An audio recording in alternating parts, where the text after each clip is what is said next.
Hello and welcome to Friends of the Force, a Star Wars podcast. I'm your host, Brad. And I'm your host, Sarah. And this week on the show, we are diving into Tears of the Nameless by George Mann, the latest young adult novel from the High Republic as part of Phase 3, Wave 2. In fact, it's the last book of Wave 2 before we now get into the final phase, the final wave. God damn it. I was so close. We've been doing this for so many years and still. Oh, so close. The final wave of the High Republic is upon us. Yeah. Which is a scary thought. And what a way to close Wave 2, Sarah, because I think I can speak for both of us. I'm gonna throw it over to you, so I've stopped yapping here. This is the book, Tears of the Nameless, that has been waiting for us since we began this journey. This is the one. This is the one. Yeah. Yeah, this one and Temptation of the Force, but for two different reasons.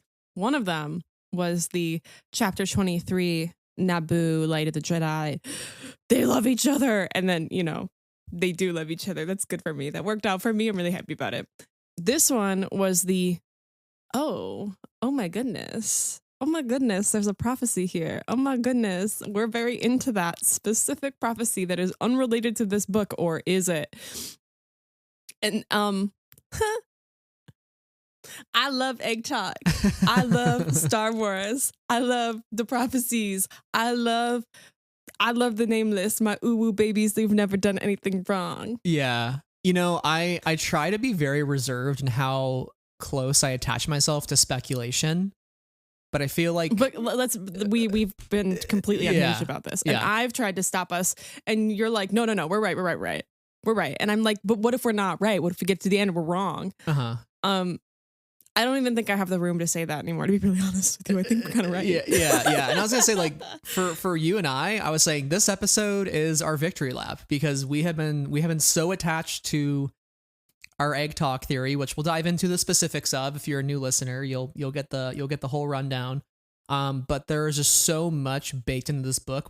It's like all the things that we've been saying for the last couple of years of what we think is the true A plot of the High Republic, where the end game of the High Republic is going in these final three books, what Trials of the Jedi might look like based on the revelations coming out of this book.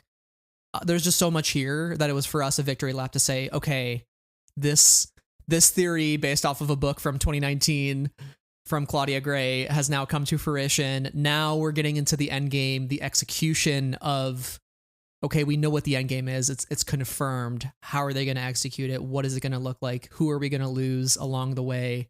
And how are they going to wrap this thing up in 6 months? And that's kind of a wild thought.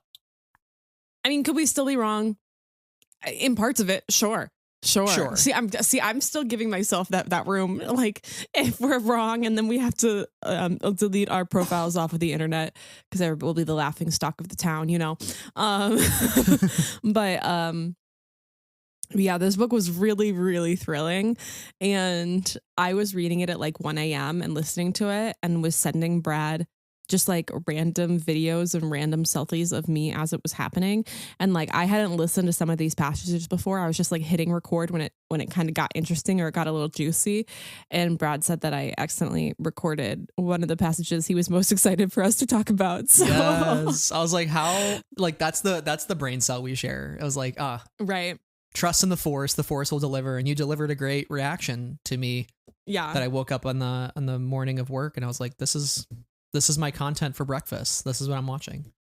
That was great. Yeah, you're like, YouTube, don't need it. Don't need that today. Podcasts about the news, don't need it. I'm just going to watch Sarah listen to this passage. I want to ask you, like, I read this book a month and a half ago before you just finished. I'm sorry. No, it's totally fine. You just have to expose me like that. I was really late to the game, guys. We had a little bit of a delay. I know that Brad was talking to some people and was like, oh yeah, Sarah hasn't finished it yet. And they were like, WTF. So, okay, guys, I'm back. I finished it. I was really busy. Okay. I had traveled and I hardly slept. Yes. But I want to ask you, like, for that month and a half after I finished it, I was like hyping this book up so much. And I was getting worried because I was like, maybe if I hype it up too much, I'm just setting her up for disappointment. Like, I'm hyping it. It's too much. I want to ask you, like, properly hyped, did I overdo it, or was it an appropriate amount of doing it for hype? that like, Yeah.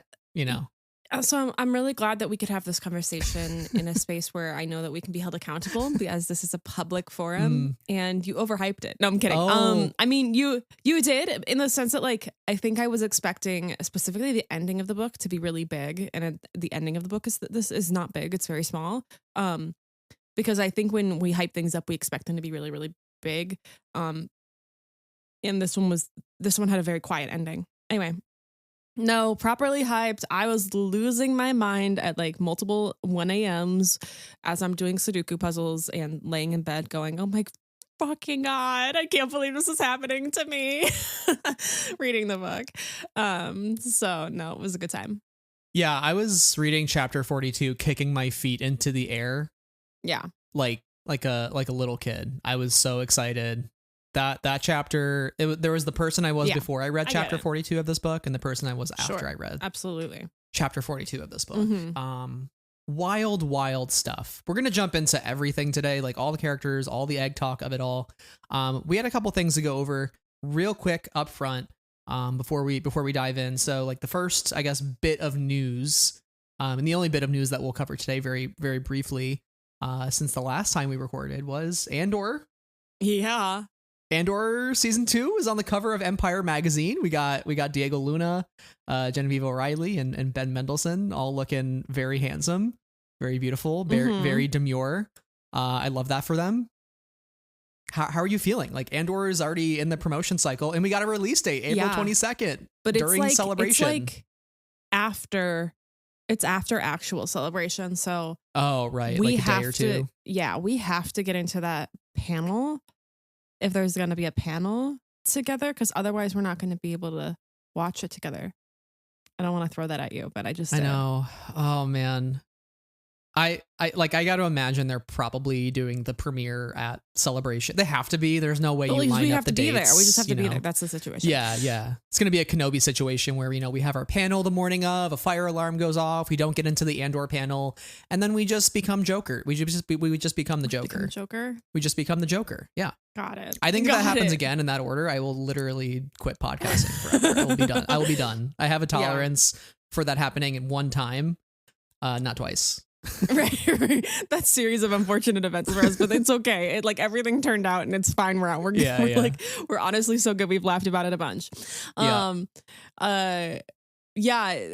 magazine cover, the fact that it's happening, the fact that we've now seen things from it is so thrilling. And other than the High Republic, it's the thing that's keeping us alive, So I'm glad to know that we'll have it relatively soon, but that means it'll be over relatively soon. And that's great. But you know what? By the time that ANDOR season 2 is over, BTS will probably be back. Oh, they will be back. Right. Okay. BTS will be back. Nice. So this is a really thrilling time for us, for me specifically, because we'll have ANDOR and Celebration and BTS. So I love that for you. Thank you so much. It's wild to think that when ANDOR season 2 kicks off, like again, we'll be in Japan. Yeah. And we'll be severely jet lagged, so apologies in advance for however chaotic our first episode is on the season. Right. But also the fact that like we're going to be reading Trials of the Jedi along with ANDOR season 2, and like so, both of these like critical things in our Star Wars fandom are coming to an end at the same time. Just as BTS is coming back. That's crazy. That's crazy. So like, all I'm saying is I really hope Celebration delivers something for me. Right. Which we did find out Visions Volume 3 also happening. Confirmed. Yes. Okay. I don't know when that dropped, but you were not online. I was asleep. Yes. Yeah. I was like, I literally saw that and gasped and then like messaged you and then did a video of like, this happened this week, this happened this week, and this happened this week. They did it for us. Like we got to keep going, I'm so excited about Visions season 3. I'm so excited about Visions season 3. I can't believe you didn't bring that up before we started recording. I'm so excited about it.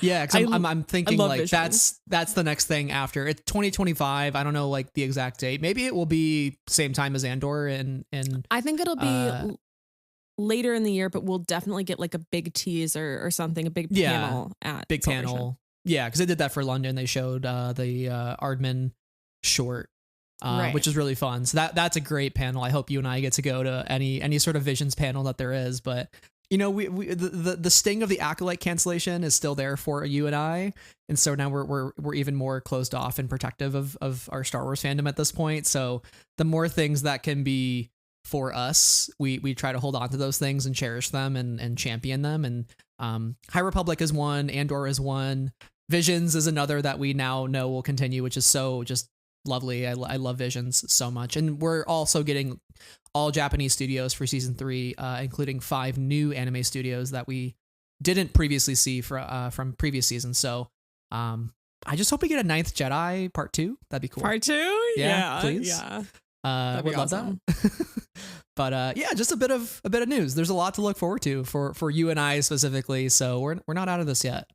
Yeah. We're not out of this yet. And we got the 25th of Rots next year. 20th. 20th of Yeah. Oh yeah, 20th of Rots. That's big. That's big business. That's a big deal for us. Yeah. Yeah. Yeah. Speaking of Rots, by the way, I was able to log on to my mom's Fandango account because I was trying to go back through all of our family's Fandango accounts and find all of the exact dates for first time watches of movies. And so I was able to find our ticket order for Revenge of the Sith when I first saw it. So I was able to 2005 Revenge of the Sith watch. So now it is Your officially. mom bought that on Fandango. Mm-hmm. Shout out to mom. So the first movie in my diary on Letterboxd accurately is Revenge of the Sith. So that was a very good moment for me to be like, yeah, log it, 5-star. What day was it? What day was it? I think it was May 21st, 2005. Something like that. Yeah. Because I waited a couple days for my brother to come home to see it. And then he pretended like he hadn't already seen it. And he had. The level of betrayal that I felt when he was like, actually, I have to tell you, I can't keep it in. I saw this already. And I was like, oh, come on. So then he took me a second time to see Revenge of the Sith after that to make me feel better. And we went and saw it again. Yeah. That's crazy though. I know. The betrayal. I was really disappointed. I know he's an avid listener to the pod, so he'll hear them. He'll hear my shock and awe, obviously. And like the whole family was keeping it from me. They all knew he had already seen it. Your parents knew too that your brother had already seen it? Because everybody knew how much I love Star Wars. So they're like, we can't tell Brad. Like, he already saw it. Oh, brutal. Well, that's all we have for news. We're going to turn over to our independent bookstore of the week so we can just start going right into tiers. But Sarah, kick us off with the bookstore you want to highlight. Right. So our good friend, George Mann, author of, he's an author. He's not a close personal friend, but he's lovely. He's really great. Anyway, George Mann lives in the UK. We do not live in the UK, but we have centered so many of our bookstores of the week in the US that we thought we'd throw one in from the UK. I think we've done a couple before, but here's a new one. This is David's Bookshop, Music and Cafe. Lots of things here at David's, which I think is cool. They're independently owned and independently employee owned, established in 1963. They're situated in, God, I'm going to butcher this, Letchworth? If you're a UK person and I pronounce that wrong, I'm so sorry. And they've been in the community, obviously, for over 60 years. They do their very best to bring customers in the area new and secondhand books, music, cards, and games. They host regular author events. They have game nights and book clubs. And so they've got so much going on. And I think that it's amazing that in addition to just being a bookstore, they are, a music shop and a cafe. It seems like a wonderful place to go and see friends, to go and browse, to enjoy a snack or a drink, and just spend part of your day. So if you want to check out more about David's Bookshop, or are in the area, you can find them at davids-bookshop.co.uk.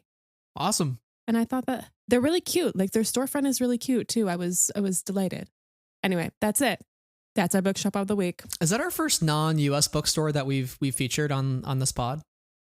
I don't think so. That's why let me go to the document that has all of my information, which I of course I feel like it before. might. I feel like it might be. Sorry for being so US centric to our non-US listeners. Well, all it took was an absolute banger from George Mann to finally get us to venture outside of our of our neighborhood into across the pond into the UK. Right. So salute to our UK listeners, which we have quite a few.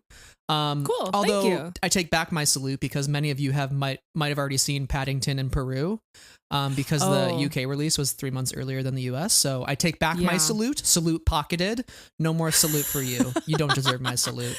In a couple months when I see Paddington in Peru, I will take the salute back out of the pocket and put it back on my head for you.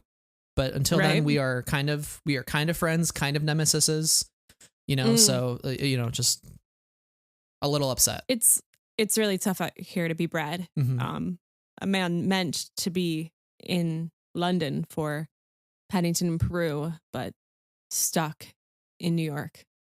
Listen, all I'm going to say is if Studio Canal wanted to follow me on Twitter during the pandemic, which they did, and they don't want to offer me a premiere invite, as if those, what was the point? That I love that. It's like, yes, here's the next step is we're going to follow you on Twitter and then it's immediately invite you to the premiere. No, that was the long game. I was like, they followed me a couple years ago. I was like, okay, yeah, we're going to foster that. We're going to foster that mutual friendship on Twitter. Right. And then you failed to do that. So that really flopped for you. So this is just the consequences of your own actions. Yeah.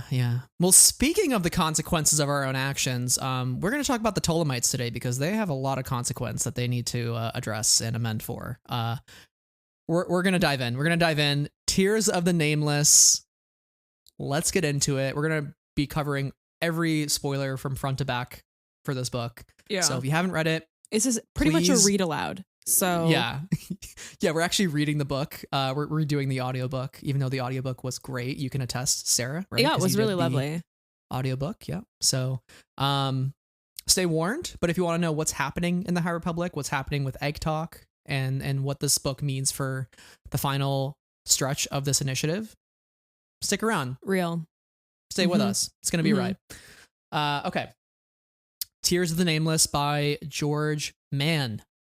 Sarah, I know we kind of talked about it a little bit up front. Yeah. But now with like kind of the spoilers free to go, what were your thoughts on this book? Book good. Book good. Book good. Book good. Very good. Yeah. Anybody who's missing the young adult books has missed, I think, some of the most important stuff in the High Republic period. Which is crazy, but it's true. Because one, these books are so good. These characters are so good. And the plot is A++++. This book, it kind of both felt like Millennium Force at Cedar Point, where you like get shot at like 90 miles per hour. And also felt like it was simmering the whole time until you hit that big drop. Like, I can't explain it, but like it kind of moves because immediately like Reath is doing his experiments and you're like, oh my God, we're almost there. And then like the Tolemites like lifting the library situation happens. And then it's like, oh my God, this is the craziest thing I've ever read in the Star Wars. And then, but at the same time, because but like it simmers until we hit that point, but at the same time it feels like it's moving really fast. Like it's kind of a crazy book. And it's also awesome to me that a bunch of characters from the very beginning are back all together too. And the return, guys, the return of Comic Vitus. Yes. And his return was legendary too. Like, it wasn't just like, let's bring him back for like, like a fun side adventure. It's like, no, we're bringing him back and they're going to solve the Nameless problem together. Like, that's like big stakes for the Comic Vitus return. As a Comic Vitus lover, as a Comic Vitus enjoyer, okay, I was devastated when he decided to just run into the woods, okay? When he decided to run into the woods, I was like, and he's gone. And we've been wondering when will Comac return. Here's the true story. We kindly got sent the ARC from Disney, and I was like flipping through it because I'm a girly who loves to read the last line of a book. Just it pisses Brad off every time, but I will. Can't believe it. And like we flipped a couple chapters, and there was Comac's name, and I was like,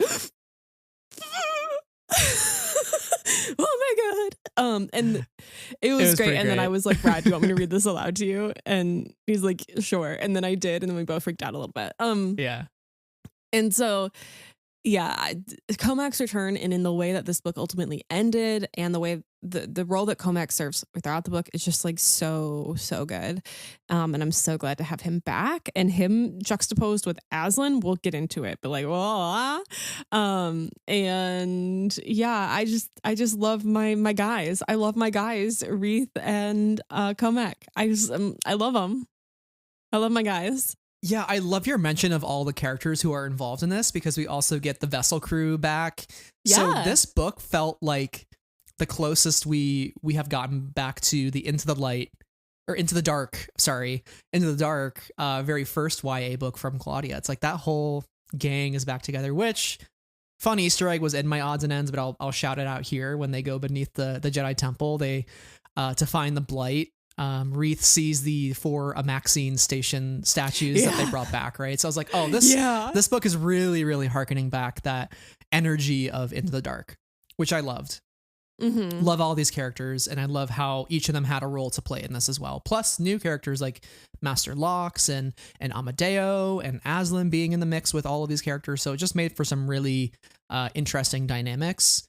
But it felt like this was the book George Mann was meant to write, because a lot of the discoveries with the Nameless and with the Blight and with the research that Reath is doing is around like old myths and legends and fables.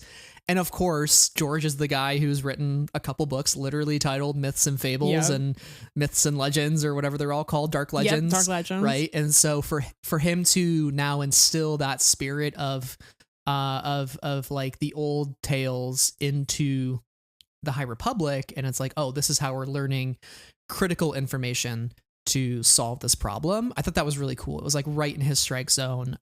The way that he wrote this book was just incredible, so good. And the way that he transported me in ways that I haven't been transported within a Star Wars book before. It was so unique. It had like elements of Indiana Jones. It had elements of Jedi Fallen Order, like with the Tolemites. They were kind of giving Zepho vibes, which they might actually be. I was just sending you photos. I sent you a photo of like the Mortis. Yeah. I sent you a photo of the Zepho. I was getting huge Fallen Order vibes. Yeah, just a lot of this like weird Force stuff. Like that's what I love. And to tie that all back into the High Republic and into just Reath, Silas, and his research, I thought was just brilliant. It was so good. Yeah, this was great. And to your point that like the YA, like we shouldn't skip over the YA. I find it interesting, and I've said this to you, that some of the media stuff with the Nameless and with the Blight and all that has been happening within the YA, whereas I feel like the adult novels for the High Republic have been more focused on the Nile as the threat, even though the adult books is where the Nameless got introduced. And there was that big moment with the Nameless in Temptation of the Force, right? Where they face down the Nameless, Vernestra and Burry and Elzar and Avar.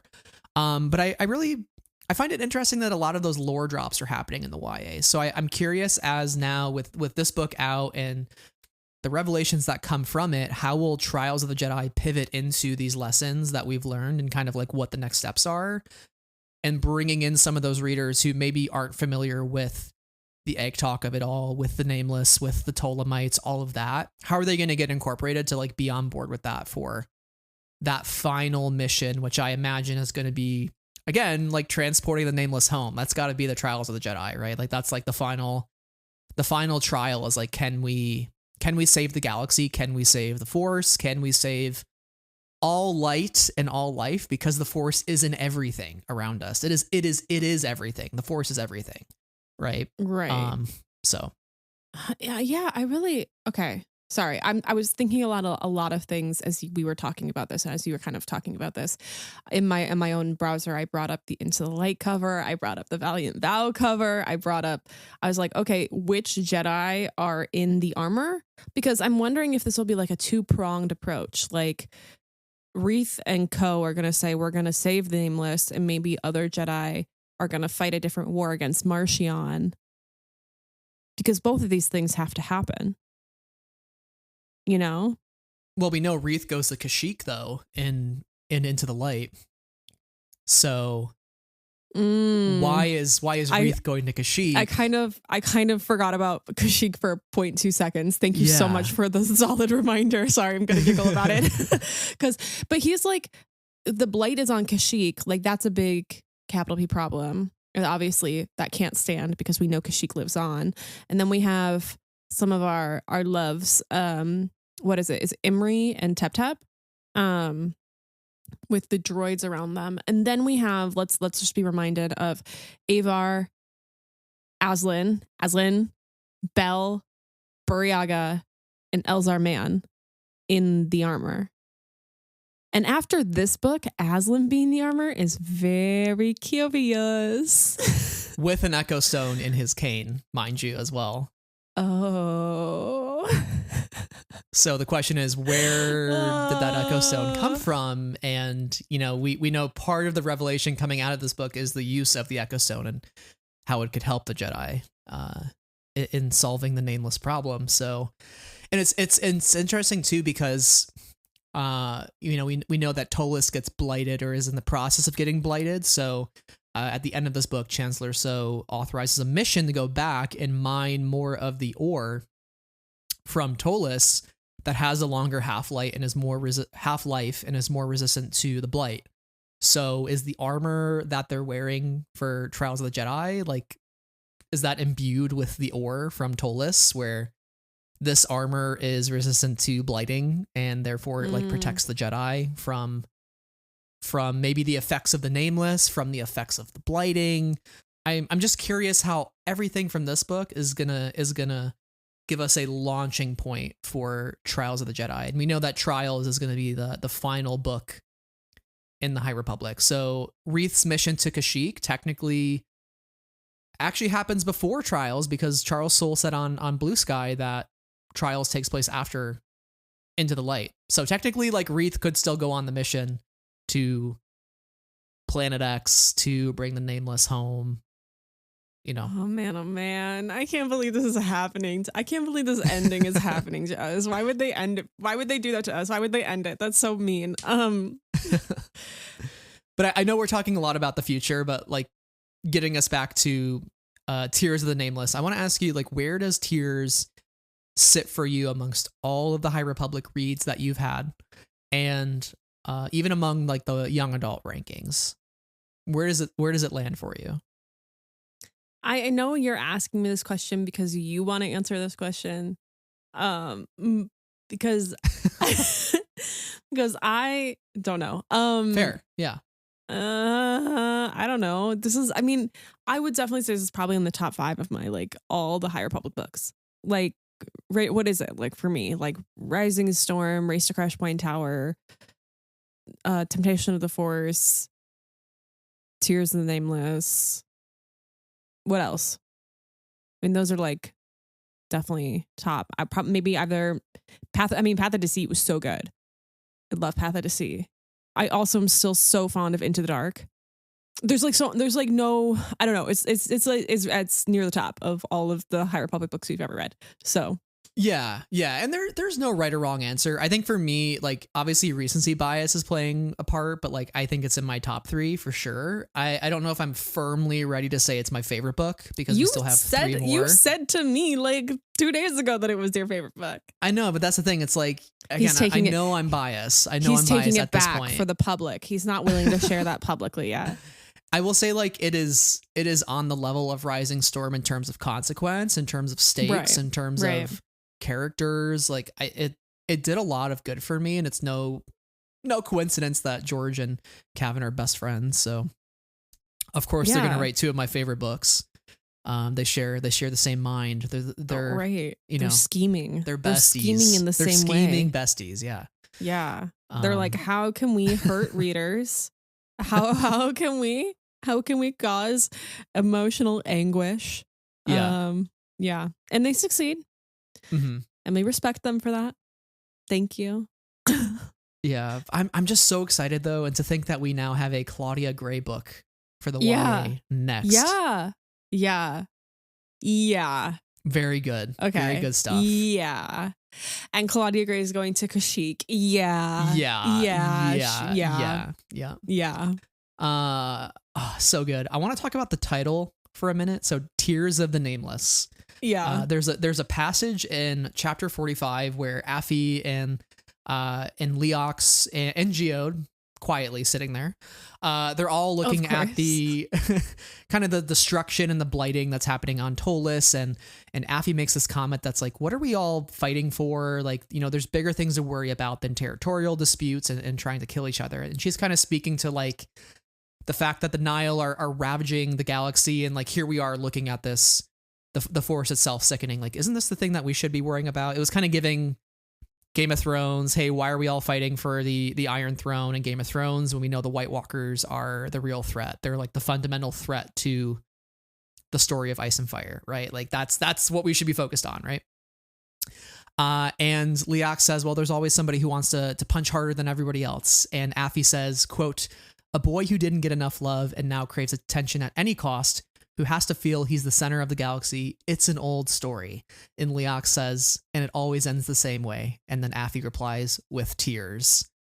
And I was like, oh, roll credits. Because, and I felt this passage was noteworthy enough that we should talk about the title, because I thought that was just, it was like a brilliant bit of writing from George, but would love to know like what you make of that passage, of this title, when you first heard it, and now that you've read the book, like how you reflect on it. Okay, so there's like a few things here, right? Like when we first heard the title, we were like, oh, that's going to be the one for us. Yeah. That's the one. That's the one. Tears of the Nameless. That's right. Ooh, babies who have never done anything wrong. Yeah. Tears. Nameless. And then we've been anticipating it ever since. And then when we talked to George Mann in our Eye of Darkness interview, he gave us a little tease on this book, and he said, what was it? Was it Aslan, Reath, and Fear? Yeah. And we were like, oh, okay, all right. And then we get to this, and it's like, yes, Affy. Affy is such she's such a perfect person in this book to be giving us the little wisdom drops, because she also says throughout this book, and I don't have any of the quotes, so apologies if you have them in here and I just failed to see them, but there's a moment, you know, when she says that, oh, okay, I have it. Have you ever thought that these monsters might be just as innocent as the Nile's other victims? Creatures pushed into service as if they were tools, blasters, or droids. It's the Nile who are the real monsters here. And I was like, she gets it, my queen. Like, yes. So Affy kind of being the one to give us this moment as well. That this is just an old story that we've seen before, and we'll see it again, and it always ends the same way, with tears. And who are those tears? Whose tears are those? And who do they come at the expense of? And the title implies the tears of the Nameless. They're coming at the expense of the Nameless for Marchion's power, for his gain, as opposed to being Marchion's tears of his failure, of his loss, because he's not somebody who I think is generally willing to admit defeat. Yeah, and it kind of speaks to the consequence and the brutality of war, is that like this war is ravaging the galaxy at the expense of so many people, at the expense of citizens who've been brought into the occlusion zone. And now even when the war ends, coming out of the occlusion zone and trying to reintegrate back into the Republic, those planets are never going to be the same ever again. Right. Like the amount of fear and savagery that they went through. And yeah, particularly like when we heard this chapter, or with this book titled Tears of the Nameless, we were like, oh, it's literally like the Nameless being sad, because like you said, it's the expense of these creatures' free will. It's the expense of their bodies, right? Like their bodies are being experimented on and transformed. It's sickly, right? And that's why I knew this book was going to be for us. And I love the way that Affy puts it here. It's just like war is the same. War takes and it takes and it takes, and it's just an old story. It's the story of the Star Wars. Yeah, where do you want to jump in? Because we kind of have been talking big picture, and then we're talking a little bit about Affy, but I feel like we should maybe start the meat of this conversation with our good buddy Reath, Silas. Yes, Reath. Yeah, my good buddy, my best friend, love my life. Silas. My good time boy. He's just the loveliest. Nothing but wonderful things to say about my guy Reath. Loved him from the start. Anyway, where he's back, and he's back as the protag, can't be upset. And he is, for some reason, a scientist now. I mean, it makes sense though. Back when we met him in Into the Dark, he loved being in the library. He didn't want to leave Coruscant. I know, but what I'm saying to you is that I too love to be in the library, but being in the library does not correlate to me being in the lab. But I love that he's a multifaceted sort of guy. Yeah. He's like, I'm going to do it all. So yeah, he's in the lab now instead of the library, but occasionally he goes to the library for help in the lab, because he is dealing with Kair's severed hand. Shout out to Kair Santeca for losing a hand, really vital in saving the Nameless. Shout out, King, we love you. He's still researching old myths and legends, and he is kind of at the forefront of all of this. He's kind of in the center of this research, which makes a certain amount of sense, but he's still a young adult, Mm-hmm. which is kind of crazy. What's fascinating to me about Reath in this book is how isolated he's become in his research. Yeah. Because again, like when we meet him in Into the Dark, he's like, I don't want to leave. Jorah Mali is like, hey, go out. You got to experience the galaxy. That's how you learn. He goes through all the events of that book. He loses Jorah. And then he goes through all the other events that happen in the galaxy, and then he loses Comac. And so in his mind, maybe on a subconscious level, he's like, every time I leave my library, something bad happens. I lose somebody. So now I'm going to retreat. And this is that sense of loss is what's going to drive my research. And this is what I'm going to dedicate myself to, because it's the one thing I can control. He's also functionally lost Nan because he trusted Nan and then Nan betrayed him. And he's lost Dax or Dex. Can't remember if it's Dax or Dex. Oh yeah. Mm-hmm. Oh, that's a deep pull. I know. I have read these books, actually. He took the Barash vow at the end of Into the Dark. Yeah. I wonder if we'll see him again. Yeah. So, I mean, a lot of people around Reath have fallen away from him in one way or another. Oh, he also knew Orla. Orla's dead. Yeah, a lot of people have fallen away from him in one way or another, and then he turns to Aslan, and that's what's really interesting here. Yeah, because you can really see that relationship in a sort of Anakin Palpatine lens, if you want to, depending on how you see Aslan as a character. And like you could see all this loss as affecting Reath in a particular way. It could. And he's got somebody who's maybe manipulating him in one direction or another. There's a lot of interesting things at play for Reath. Reath, I love you. Yeah, Reath is going through a lot of complex emotions, because also I think the loss of Comac stings more because Comac voluntarily left. So for Reath, it's this mission to do this research is very personal. He wants to prove Comac wrong. It's like, Comac, you left because you stopped believing in the Order and like what the Order could do. I'm committed to this Nameless problem to say, like, we can solve this as an Order. We can figure it out. So like naturally he's going to gravitate to Aslan, who is somebody who's like, I'm very proud of all the work you're doing, Reath.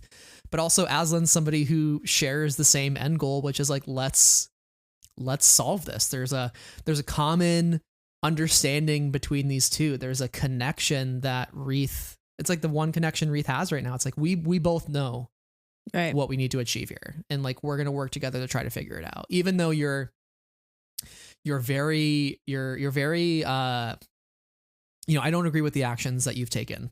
You've done some pretty bad things. Reath has always assumed the dark side was for the weak and greedy. And now working with Aslan, he's kind of seeing a little more nuance in that, to say like, actually, I understand some of Aslan's motivations a little bit. Mm-hmm. You know, it's maybe not that he's all good or he's all bad, but like there is a complexity there that like we have to pick apart a little more than just being like, oh, he's bad. Yeah. It's like, why is he bad? Well, he experienced a terrible thing in the Night of Sorrow and then lived 200 years with that knowledge that the Nameless were still out there. So like, of course he's gonna Also, is turn he bad? bad. Is he bad? Is he bad? He's in the white temple robes with the echo stone, the armor. Clearly we see some sort of allyship between the Jedi and him in our final missions. Huh? And like, Aslan has some points throughout this book when it comes to. He's always had points. Yeah.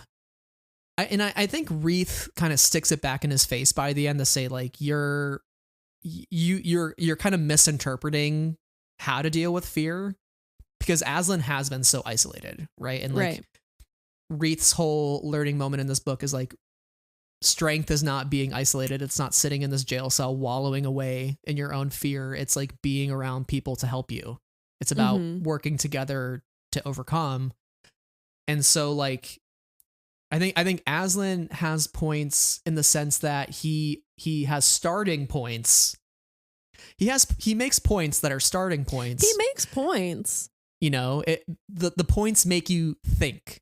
It makes you kind of reanalyze what you know and what you think about the galaxy. And that's what Reath does throughout this book. It prompts Reath in a direction to say like, I'm going to look in the mirror and kind of understand how I feel and how I look at the galaxy and like how we're going to deal with this like very fundamental problem facing the Jedi. Yeah. I think the alliance between, Reath and Aslan is really interesting though, because in this void of leadership, he's got to turn to somebody because he's still a young adult. He's still somebody who desires guidance. And Aslan is someone who will listen. And I think Aslan appreciates that Reath listens in return.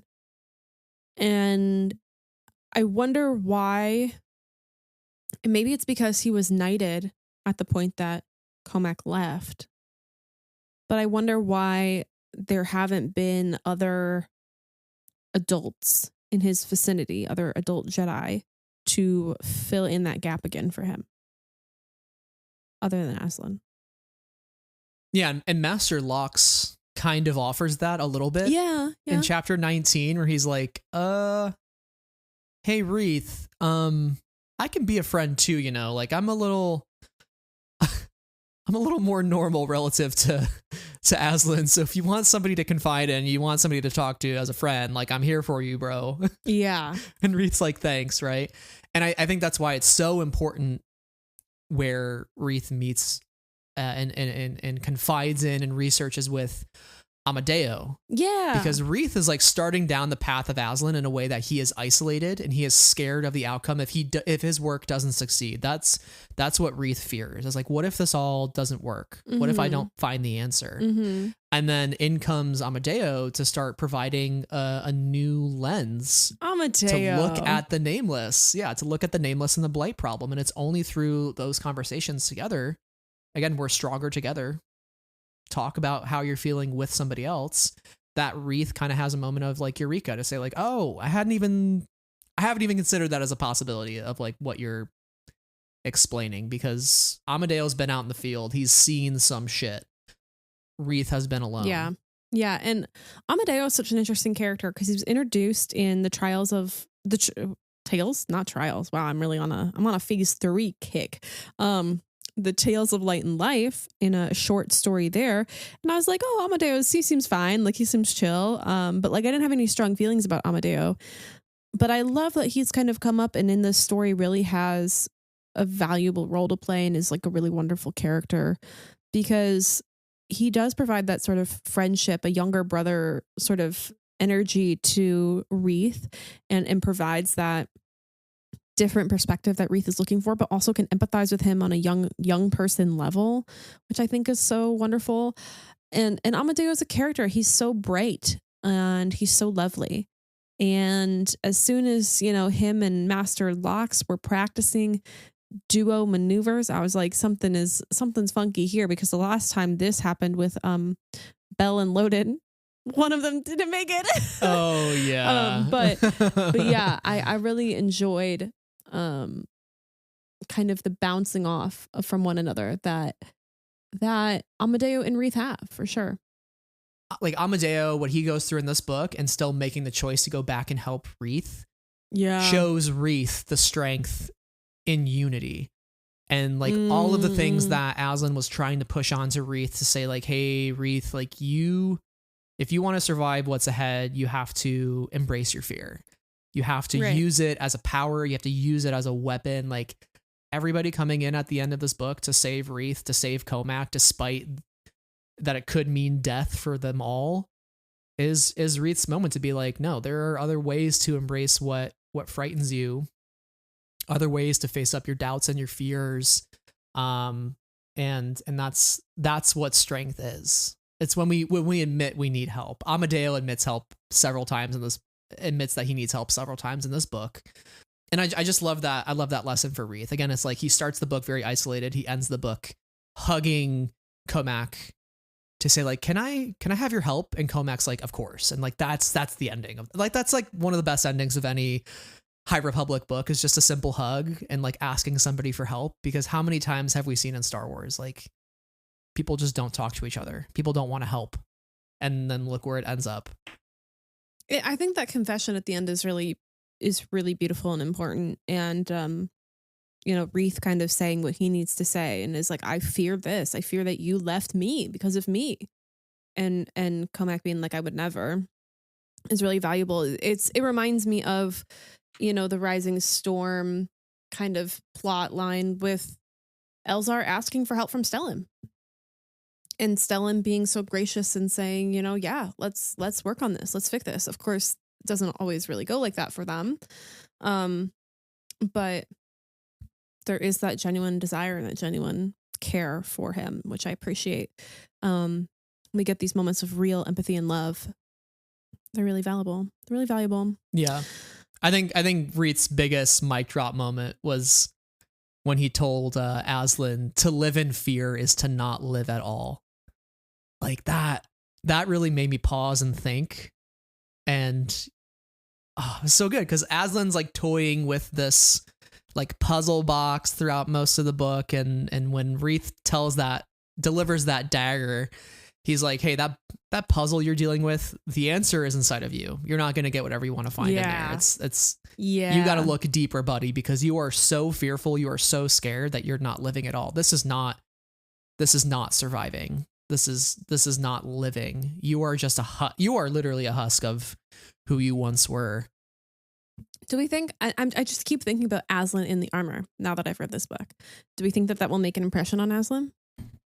Of people extending the grace to give him that armor and to trust in him?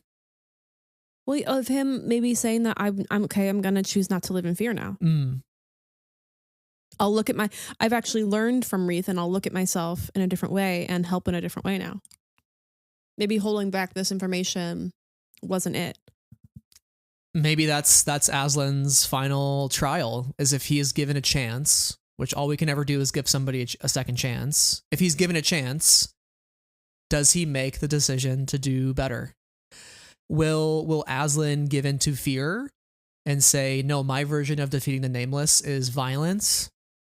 Or will he say, my version of defeating the Nameless is doing the right thing for light and life? And that's maybe him turning back from 150 years of fear and choosing the light because it is the light. I'm standing up now. I had a thought. I just need to get it out. I know we're doing a little bit of conversation and speculating at the same time, but that's kind of where we're at, I think, at this point in the High Republic. Yeah, no, it's good. Good stuff. Again, the image of Aslan in the armor, in the robes, with the cane with the Echo Stone. What if he's the one tasked with bringing them back? Because we've talked a lot about who could do it. We have over the episodes. Well, what if it's Elzar in his big sacrifice? What if it's Elzar and Aver, and they kind of go live in this sort of elusive paradise, right? What if it's Vernestra with her path? What if it's any number of these people? And who comes back from that? But what if it's Aslan? And what if it's Aslan and he's not expecting to come back from it? And that's okay too. Because I would be, I mean, I'm not saying it's not going to happen because like it could, but like I could be devastated. I would be devastated if Elzar and Avar were split up at the end of this. Okay. I'm just a girl. I want one happy ending or happy-ish ending. Okay. What if it's Aslan and it doesn't need to be either of them, you know? That's an interesting point because I think it'll depend on if Aslan truly believes the Jedi are able to do what needs to be done, and if he believes in the mission to save them versus kill them. Can he be swayed the path of peace, or will he be swayed to the path of violence? Because he does tell Reath, like in chapter 18, he's like, hey, the Jedi are too rigid. They're too prone to break. They become more rigid with each passing day. And then he tells Reath, if we save the Jedi and leave the rest of the galaxy to burn, what will we have left to protect, to guide, to share in? Nothing but ashes.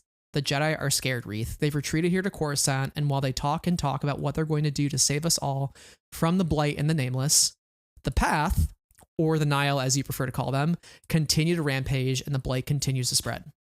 Yeah, can we talk about actually the Path as you, Yeah. or the Nile as you call them? Like, I love that he calls them the Path of the Open Hand throughout the book. It's great. Like the path of the open hand. Mm-hmm. The path. Okay, old man. like all right. Yeah. But it's interesting because he's saying, like, if we save the Jedi and leave the galaxy without doing anything, that's not a cause I believe in, because there's not going to be anything left. So I think if the Jedi can prove to Aslan that they'll save more than themselves, Aslan will buy into it and he'll help. Only if the Jedi can show that they're willing to put light and life above themselves. Truly. Like, for once. Because right now they're just chilling on Coruscant, not doing anything. They're scared. They're literally scared to leave the temple. And then what does the Force do? Well, if you're not going to leave the temple, we're going to spawn a Blight in the basement. How about we talk about, we were talking a little bit about, like, embracing fear by working together. So let's jump over to Amadeo and, like, Amadeo's role in this story, because, him and Reath are on the cover. They're buddy. Let's talk about the people that come to Reath's side in the story, Amadeo and Comac. But we'll start with Amadeo. You mentioned that we met Amadeo in Tales of Light and Life. We got to know him a little bit more, his relationship with Lox, and how did Amadeo's story touch you as you were reading this book and what he has to go through? I just feel like Amadeo, okay. Amadeo has to witness maybe we say this every time that, like, we get a new, like, absolutely horrifying nameless death. But, like, I think Amadeo has the worst one so far. Maybe outside of Belle. And I hate that they have to witness these terrible things. But his resilience and his dedication to the people around him is really inspiring. And also, I love his friendship with Dorian. And I thought Dorian was a great addition to this book as well. And I think that the challenges that Amadeo went through in this book will be really important to Phase 3 and how the Jedi will Phase 3, Wave 3, to be clear, and how they will respond to the challenges of Marchion proportions that come their way, and Nile proportions that come their way, in addition to the Nameless. So yeah. Yeah, Dorian was what Amadeo was to Reath. Right. Which is cool. Dorian also a trans character, which we learned, which is awesome, because that is part of what paints Dorian's view of an experience of the world, is that he grew up being fearful of his situation, because he was telling Amadeo, my body didn't match the person I was inside, and for a long time I didn't know what that meant or what to do. I just felt wrong and scared. It took me years to understand that I could put it right and be the person I needed to be, that I could stop hiding and show the world how it felt. And then he tells Amadeo, we're all scared. It's just how we face those fears that count. Mm-hmm. And I, for Amadeo to hear that in the immediate aftermath of losing Master Lox, I think is so transformative for Amadeo to be like, okay, yes, I can sit here and I can wallow and I can be sad, or I can take all the fear I feel, the fear of being alone, the fear that I'll never have that connection like I had with Master Lox ever again, the fear that like all of this was for naught. I'm going to take that fear and turn it into like a call to action to go save Reath, to go save Comac. Like that is all I can do now. Dealing with loss is not an easy thing. Dorian also tells him like this whole thing with like loss about how everything feels like it should pause, but it doesn't. Time keeps flowing. Yeah. People get on with their lives. Things need to be done, and it all feels wrong because you're just standing in place trying to figure out what happened, trying to make sense of the galaxy with that person no longer in it. And it doesn't make sense. And maybe it never will make sense. And so like, that's important for Amadeo to be like, again, I could be alone, but I could also ask for help and do the thing that's going to help others. And so not to say that you can't grieve, not to say that you can't feel that loss, but how can you like reshape some of those emotions to not hold you back, but to actually like propel you forward? Yeah. Yeah. And I think that's kind of the overall gist of like fear in the High Republic is like, how do we take that fear and allow us to propel us forward, not in the sense of like aggression, but in the sense of like helping others? How can we transform that fear? 100%. And it's even like you apply it to today's world, like the aftermath of the election. It's like, we're all very scared of what's ahead. We're all very scared of what could happen. So like, how can we take that fear and like use it for action? How can we take that fear and use it to group together as a collective and like try to do something good with what hope we still have remaining, and what good in the world that there actually is. Like, how can we preserve that out of our fear? You know? Yeah. Yeah. I think this was an important story for the moment in a couple of different ways. And early on in the book, I was like, I'm sensing transness from Dorian. And then Dorian came out to Amadeo and I was like, is this my gaydar? Like, is this just, wow, how did I do that? But we love this. Dorian is such a wonderful character and just an open character and a gentle character. And I really, really appreciate his presence in the story.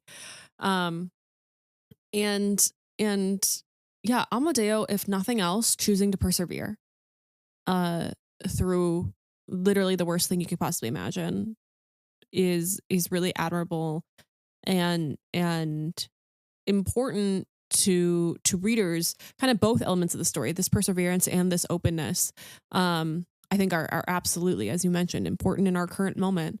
And that's a lot of what I love of the High Republic, is when it gives us that direct mirror into our current moment in different ways.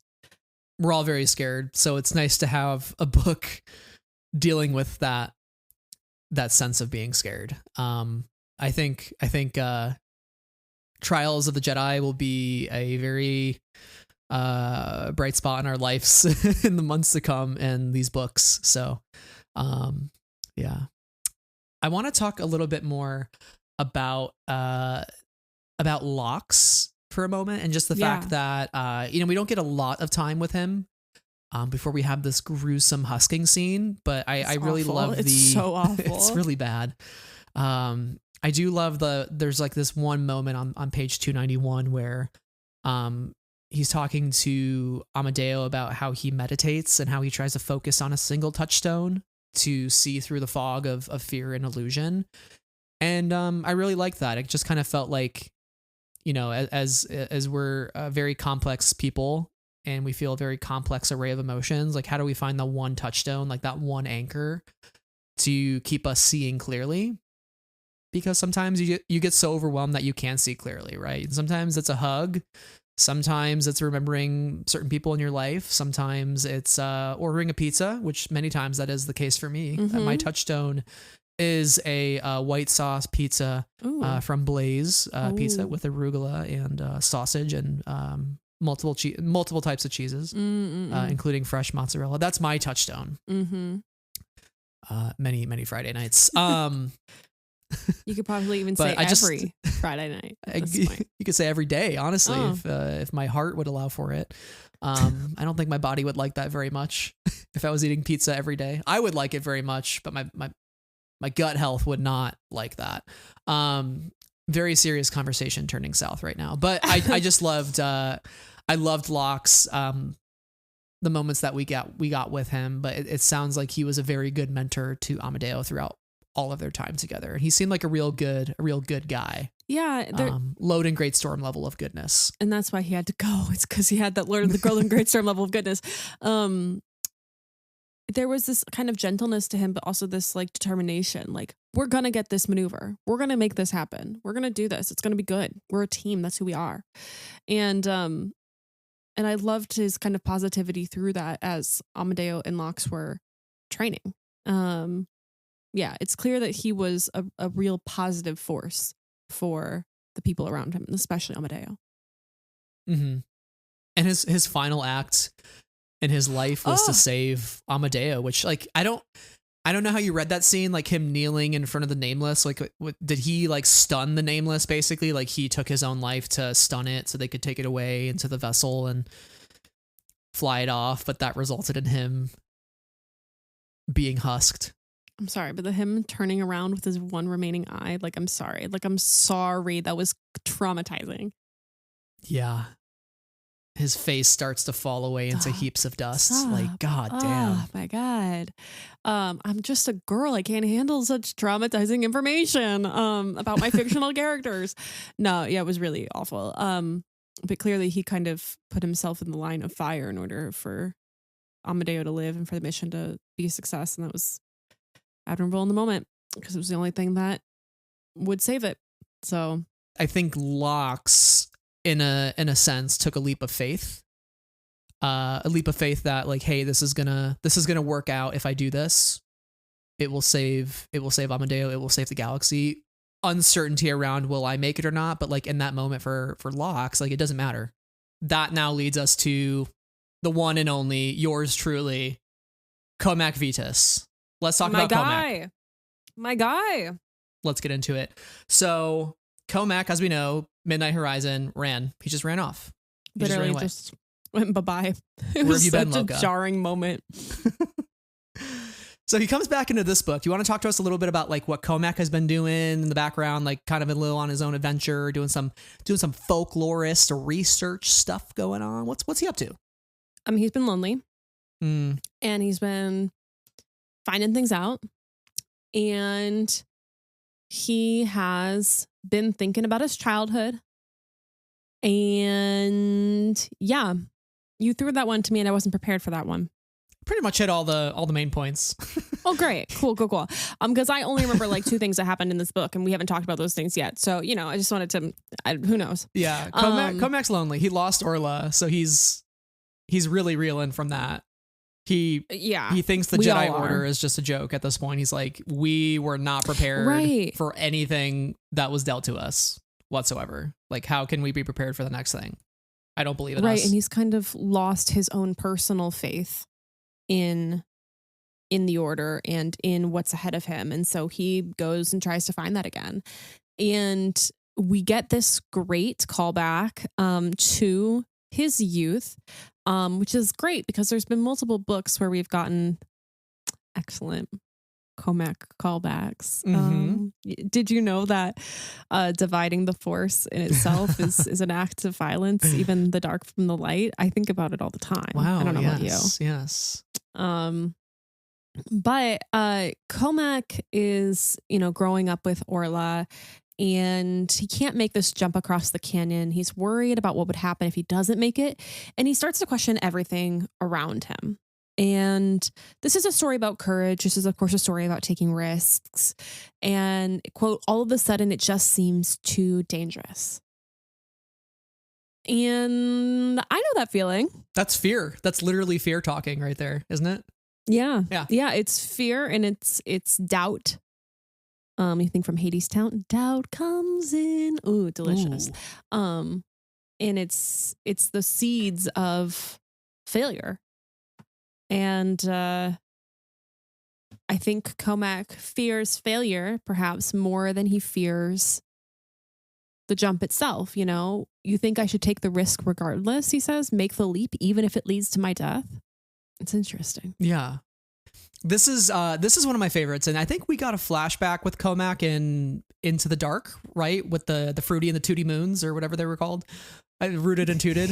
Yeah. Because I remember that was like, there's been a couple, like you said, but Yeah. this one in particular, and I'm thinking like, why is Comac? To be clear, it is the fruited and the rooted. Fruited and the Okay, rooted, not the thank you. tooted. I'm just thinking tooted because I'm eating a lot of food this week for Thanksgiving, so just Got it. A little, Okay. little gassy.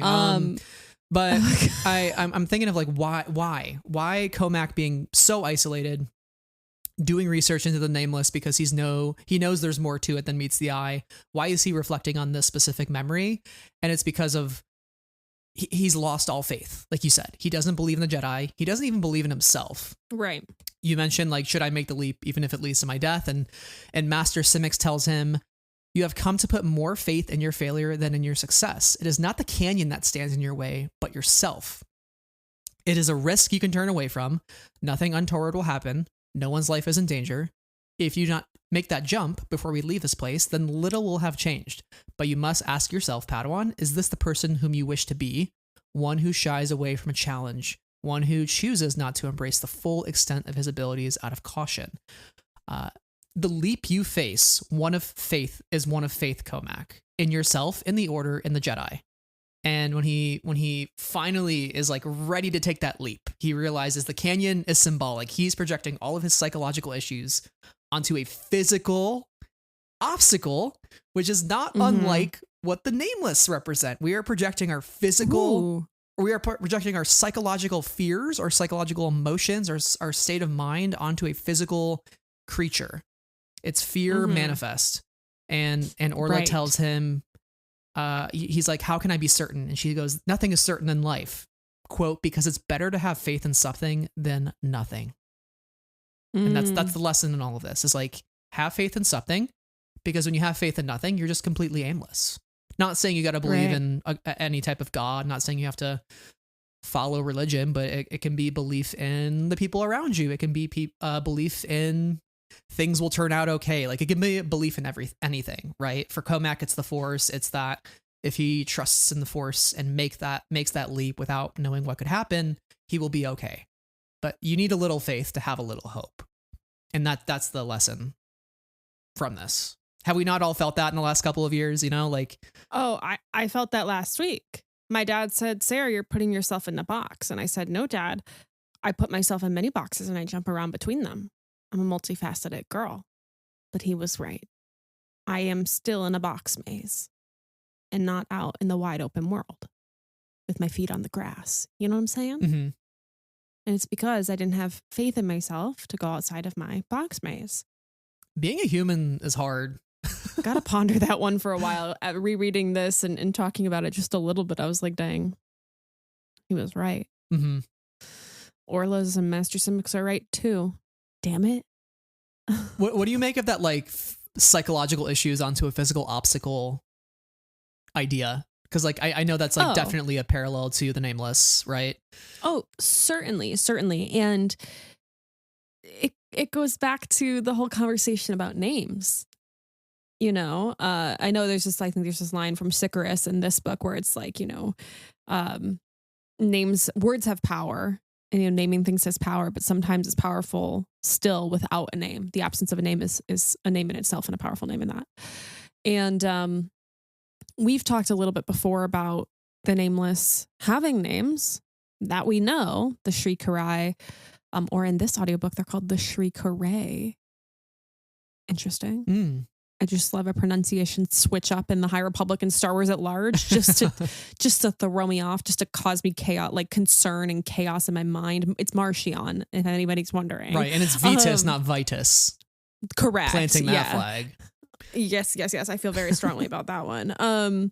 But yeah, he has this moment about names. We've talked about names a lot, but the fact that they are called the Nameless is there is fear in the word nameless because it is unknowable, but there's certainly also a fear in knowing what the quote unquote enemy is too, in the knowledge of its, true power. And I think we get closer to that knowledge at the end of this book when we go back to the past a bit. And I think there's a great freedom in that, actually. as opposed to the fear. But the fear is in the Nameless itself because they are unknowable. But it's really the Jedi's unknowingness of their own self and their own emotions. Yeah, and it's unknown, and that's why it feels more dangerous than ever before to cross this canyon for Comac to probably the thing he's done 1,000 times. All of a sudden, it seems too much, and he doesn't know how to overcome it. So that unknowingness creeps in and sets him awry. But I also love the idea of like seeing what's in front of you and how that projects onto your psyche, right? Because there's a part where he's on Thal. He's trying to escape Sicarus as Sicarus is chasing him down. And he comes up to another canyon in the deep chasms of this place, of this ancient city. And it says he could no longer trust his eyes, only the Force. There was still the Force. And he leaps across this chasm as he's also reflecting on him leaping across the canyon with Orla. And so it's this idea, like harkening back to Obi-Wan, your eyes deceive you, because when you look at something, you can perceive it for what you might think it is. You might not even perceive it or know how to understand it. And that makes it scary. It's the reason why when people meditate, they close their eyes, because they're trying to listen to themselves. They're trying to listen to what they know, which is their instinct, and they know themselves. Right. And so going back to the armor for Trials of the Jedi, I find it very interesting that all of their helmets that they're wearing have very limited visibility. Why is that? Because there is only the Force. Trust in the Force. That's all we need to know. The Force is in everything, right? And so I love how that idea has been played with throughout the entire High Republic. What we see, what we don't see, trust in the Force, trust in yourself, believe in something greater that you can't actually physically hold on to or see, which is the Force. Right. It's invisible. And there was a Twitter exchange between you and Charles Soule where he had a little bit of an AMA, but it's hardly an AMA. It was more like a ask me the 4 questions that I can vaguely respond to, right. Sort of a vibe. And you wrote, "Is this a book about the Force?" And he wrote, "Is it ever?" So, I mean, that tracks. Yeah. Feels like canon. Totally. As Daniel Jose Older would say. I think you're onto something with all of that. Your eyes deceive you. It's as simple as that, right? Like, with the blast shield down, I can't even see. How am I supposed to fight? That's the point, Luke. You trust in the Force. Things seem dangerous, and you close your eyes, and you call the Force, and everything is okay.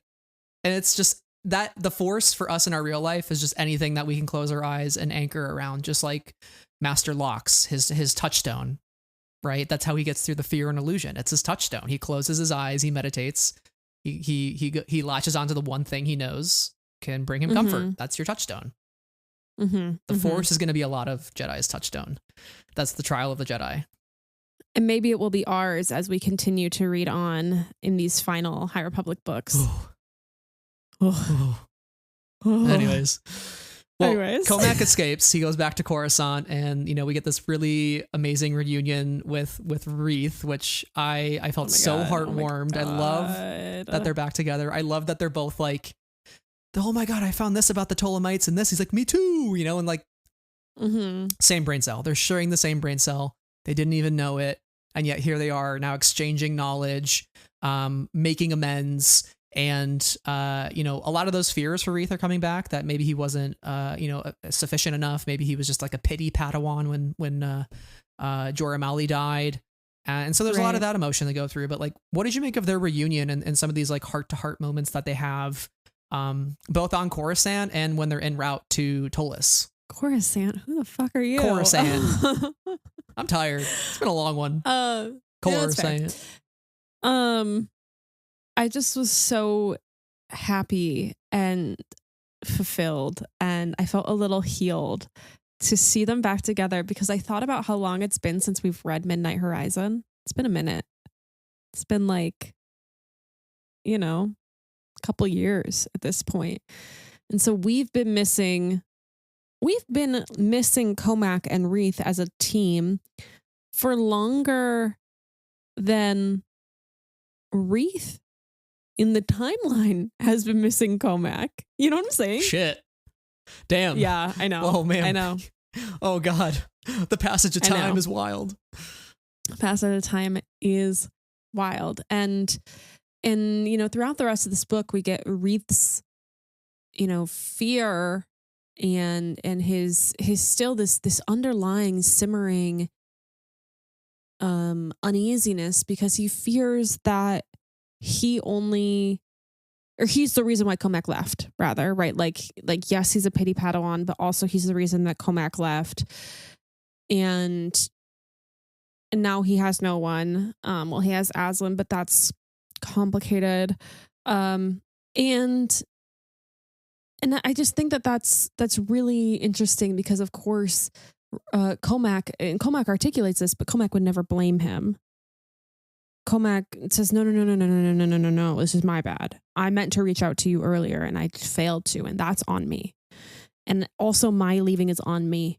And it was because of things that I had to do. I had to go work on this. And there's this realization that they are both struggling and working through things, and the pain of Starlight and the pain of everything that happened in all of that is something that they had to deal with individually. And in that moment, Comac just wasn't compatible with everybody else in dealing with his own grief and loss in his own mind of who he was and what everybody was doing there. And I think this is a really powerful message between the two of them as this book progresses and into the final chapters. I don't know if we want to touch on that just yet. You let me know. We're almost there. Yeah. A little bit of this is also ringing like Luke and Ben Solo to me in some ways. Particularly because Reath's lesson in all of this is the infallibility of Comac Vetus. He realizes that people like Comac, people like Orla, all these Jedi masters that they looked up to as younglings, they're struggling. They're uncertain about themselves. It says Comac's final lesson as Reath's master was, quote, his own vulnerability. He had shown Reath how the galaxy really worked. And I think of like Luke Skywalker and Ben Solo in the sense that like Luke recognized his own vulnerability, his own failings, his own shortcomings in a moment when he held his lightsaber above Ben Solo. In the many, many, many years after that, where he literally went into isolation, just like Comac. Only to try to reunite with Ben, and Ben's like, I'm sure you are sorry, and that's not what you want to do. At that point, Ben is really fallen prey to Snoke, and he's off on his own vices. But like, I think this was Comac entering the picture again before maybe Reath got to a point where he trusts a little too much with Aslan, and he gets a little too close to Aslan, and it's like Comac coming in just at the right time for Reath to learn, actually, my master's back and I can ask him for help. And that's how you deal with fear, is asking the people you love and cherish and care for help. So I fear for what Reath's journey would have been if Comac didn't return. Yeah, I also think that the fact that you mentioned timing is super interesting, because the through line between something like Comac and Luke is that they did both come back in that sort of way, right? Like Luke does come back to Ben there, even at that final countdown. People come back to Ben that whole time that those movies are ongoing. Rey doesn't give up on him. Han attempts to have a moment with him. Luke also tries, there at the end in his own sort of way of TLJ. And so these characters are coming back to him, but it's already kind of too late. And I think that's a really interesting point that I wouldn't have thought up in this conversation about them, because I think the fact that they both do come back, because there's a realization too that like everybody has to do things on their own time, and sometimes that time just doesn't line up, and ships passing in the night, they never meet, they never see each other, never see eye to eye on that. And I'm glad that Comac, there's still a lot of pain there, there's still a lot of healing that needs to happen, but I think it's important that Comac came back for that to happen for Reath. I think the fact that he's come back is, especially in like the very last 2 pages of this book, allows Reath to unlock this piece of himself that he's put in a box in the center of his mind. Like it's always on his mind, but it's in a box because it's a scary feeling. Mm-hmm. So letting that out at the end of this book, I think was really powerful. And it's a strength for both him and Comac that they get to have this moment together, because emotions are good. We should have them, and working through them is an important thing to do. Yeah, and I think for Comac, to Orla's point, believe in something. I think Comac just believes in Reath Silas. I do too. You know? Oh God, Comac makes me all teary eyed. Reath is the key to all of this. He's the key to all of this. Yeah. Well, yeah. I'm sorry. I'm sorry. I would never have thought my little baby Reath Silas and Into the Dark would have been like literally the glue of everything. It's amazing. You don't just introduce a couple of characters who fucking love history and are Jedi only to not use them for their historical and research skills. I'm sorry. And this also goes to Archivist Lissavats, okay? Hell yeah. I love her too. Okay, she doesn't play as large of a role, but she's important too. Yeah. And Orbalin the Goo. Apparently, I still need to read the comics. I'm behind. Orbalin the Goo, but he's got all this stuff too, right? Yeah. He's managing like the archive. Yeah, I think he manages like the library on Starlight before it crashed. Something but going he's on. also like doing something on the inhibitor. He fits into the picture somewhere. Okay. Yeah. And I you don't bring those sorts of characters in and then not do anything with them. But I love that it's my guys at the end of the day. I love my guys. I'm very passionate about my guys. Comac and Reath. I love you guys so much. Let's talk about that gift exchange. Me too. Yeah, I do hear some egg cracking in the distance, so we're getting there. But first, we got to talk about this gift exchange. A little sizzle in the frying pan. I just put the nonstick spray on the pan. It's getting ready. It's getting ready, hot and ready. All right. That's right. Gift exchange. We got to talk about it. Page 280. Because back in Tales of Light and Life, we read George Mann's story about Rupert Natani, about when Salandra Show passes her shield to Rupert. And an incredible moment. We had the discussion on that episode of like, will the shield ever make an appearance again? Who gets the shield? Where does the shield go? We had speculated Avar. We had speculated Tyoric, because Tyoric's the monster slayer. She can be the shield. Little did you or I think, little did we think Comac Vetus was going to take out Salandra Show's shield and give it to Reath Silas. Like, insanity. I think I had to do a double take. And be like, yeah, I know. But it makes sense. It makes sense that Reath would be a shield. The way that the story goes, he's the one that is the key at the end of this, alongside our good buddy Vernestra, keeper of the knowledge of how, of a piece of the puzzle of how to save the Nameless, of protecting light and life. So the fact that he has the shield now is a beautiful thing. I just would have never expected it. Nope. Yeah, and this is where I got worried, as you're somebody who likes to read the last page, because as I kept reading this book and I was like, oh my God, there's so many good surprises in here that like I just hope Sarah doesn't spoil for herself. And I'm like, I really hope the last line of the book isn't like, Reath Silas looked out into the sunset as he prepared to return the Planet X holding Salandra Show's shield. And I'm like, fuck, Sarah, why did you read it? No. Let's do it again. It's even worse actually, because I'll tell you, I know I'm gonna pivot for a second, but we can go back to the shield. Comac slipped his arms around Reath's shoulders. I know Reath. He pulled Reath close, holding him tight, and I'm here. So I thought so when the Nameless are like coming after them on Tolis, and when we got to Tolis and then all those ships started breaking down, you know what I'm saying? Yeah. I was like, oh, this is going to be sort of like, not Reath is dying or anything like that, but like, this is like Reath in critical condition and Comac has to be the one to save him. So I was like, I'm glad we did not end there, because I would have been traumatized. Yeah, no, we don't need that.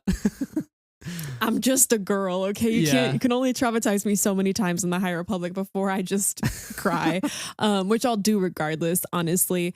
But I think that this gift in this moment, this trust that they have in giving each other these objects, because there's a sense of trust in doing that. There's a sense of love in doing that.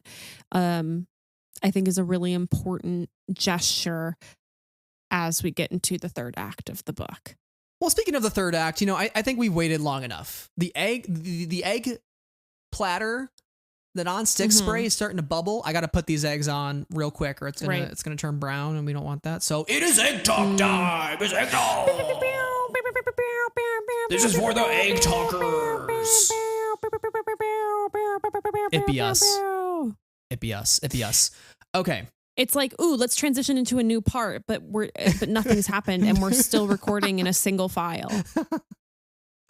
Brad will add like a nice little sound effect. Nice little reverb. Like, oh my God. Yeah. And then I'll be like, oh my God, you added a sound effect. And he's like, I've been adding the sound effect the whole time. And I'm like, lies. Somebody say whatever you want to say. Doesn't listen to the podcast. That's awkward. Thanks for not giving me that download, Sarah. I work hard on editing these episodes.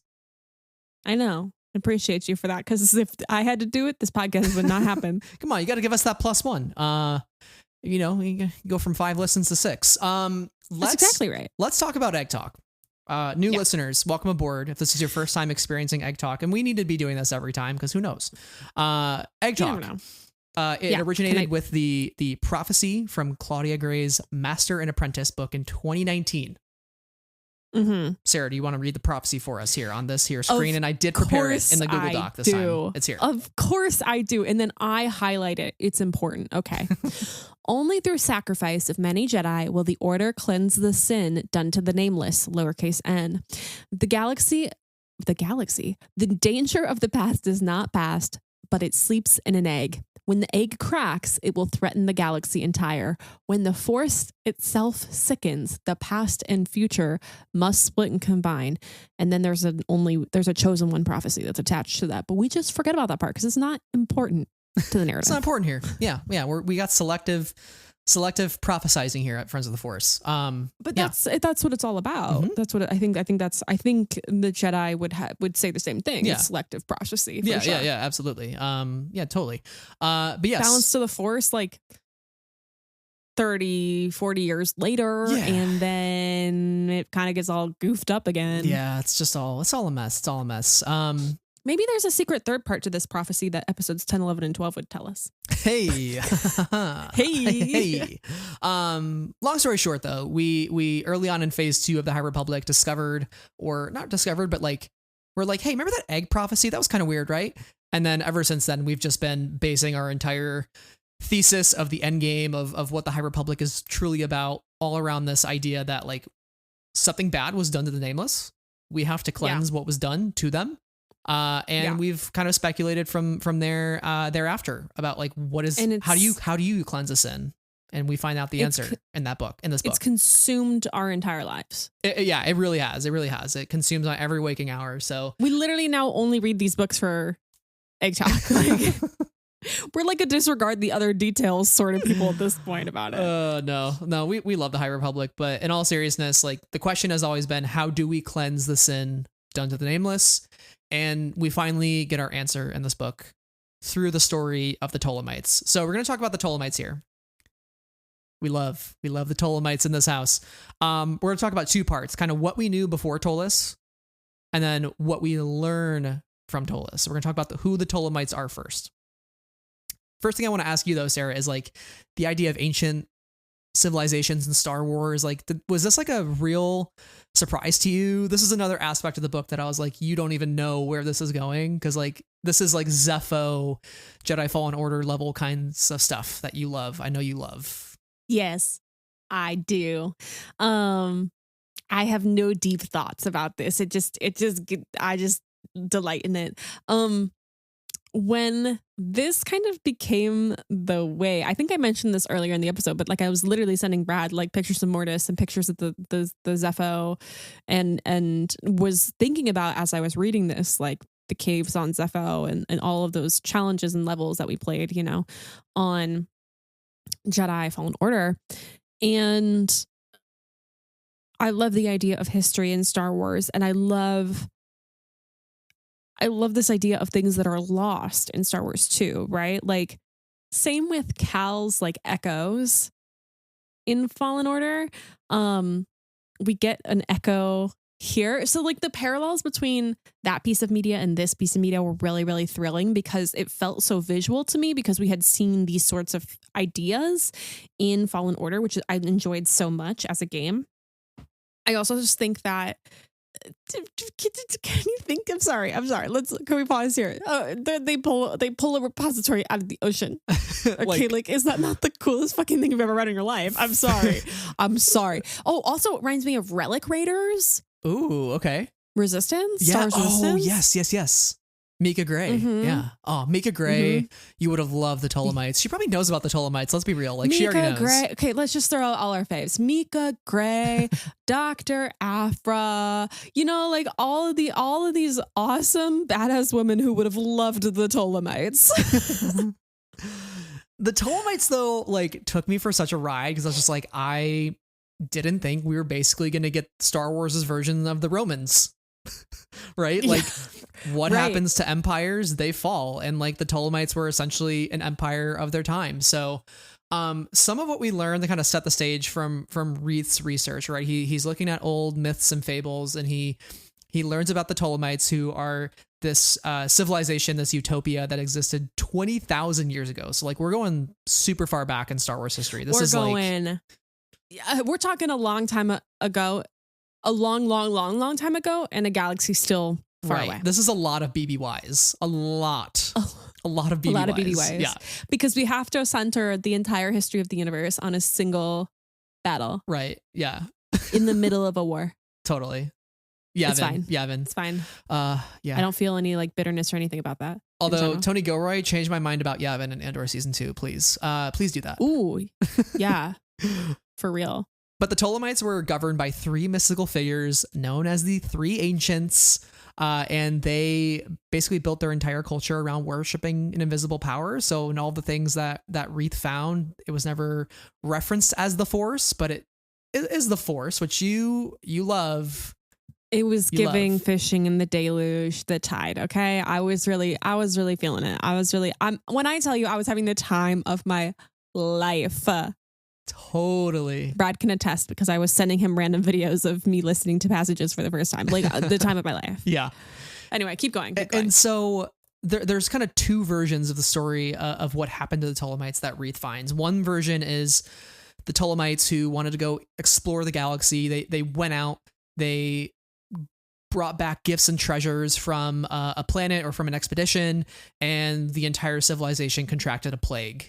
And it killed almost the entire people, the entire land, and almost led to their downfall. A different story, different version of the story, a less accepted version, is that they brought back fauna, they brought back creatures, and those creatures turned on their masters and hungered for those of the faith. Okay, so that sounds a lot like our Nameless, right? I mean, only a lot bit. Right.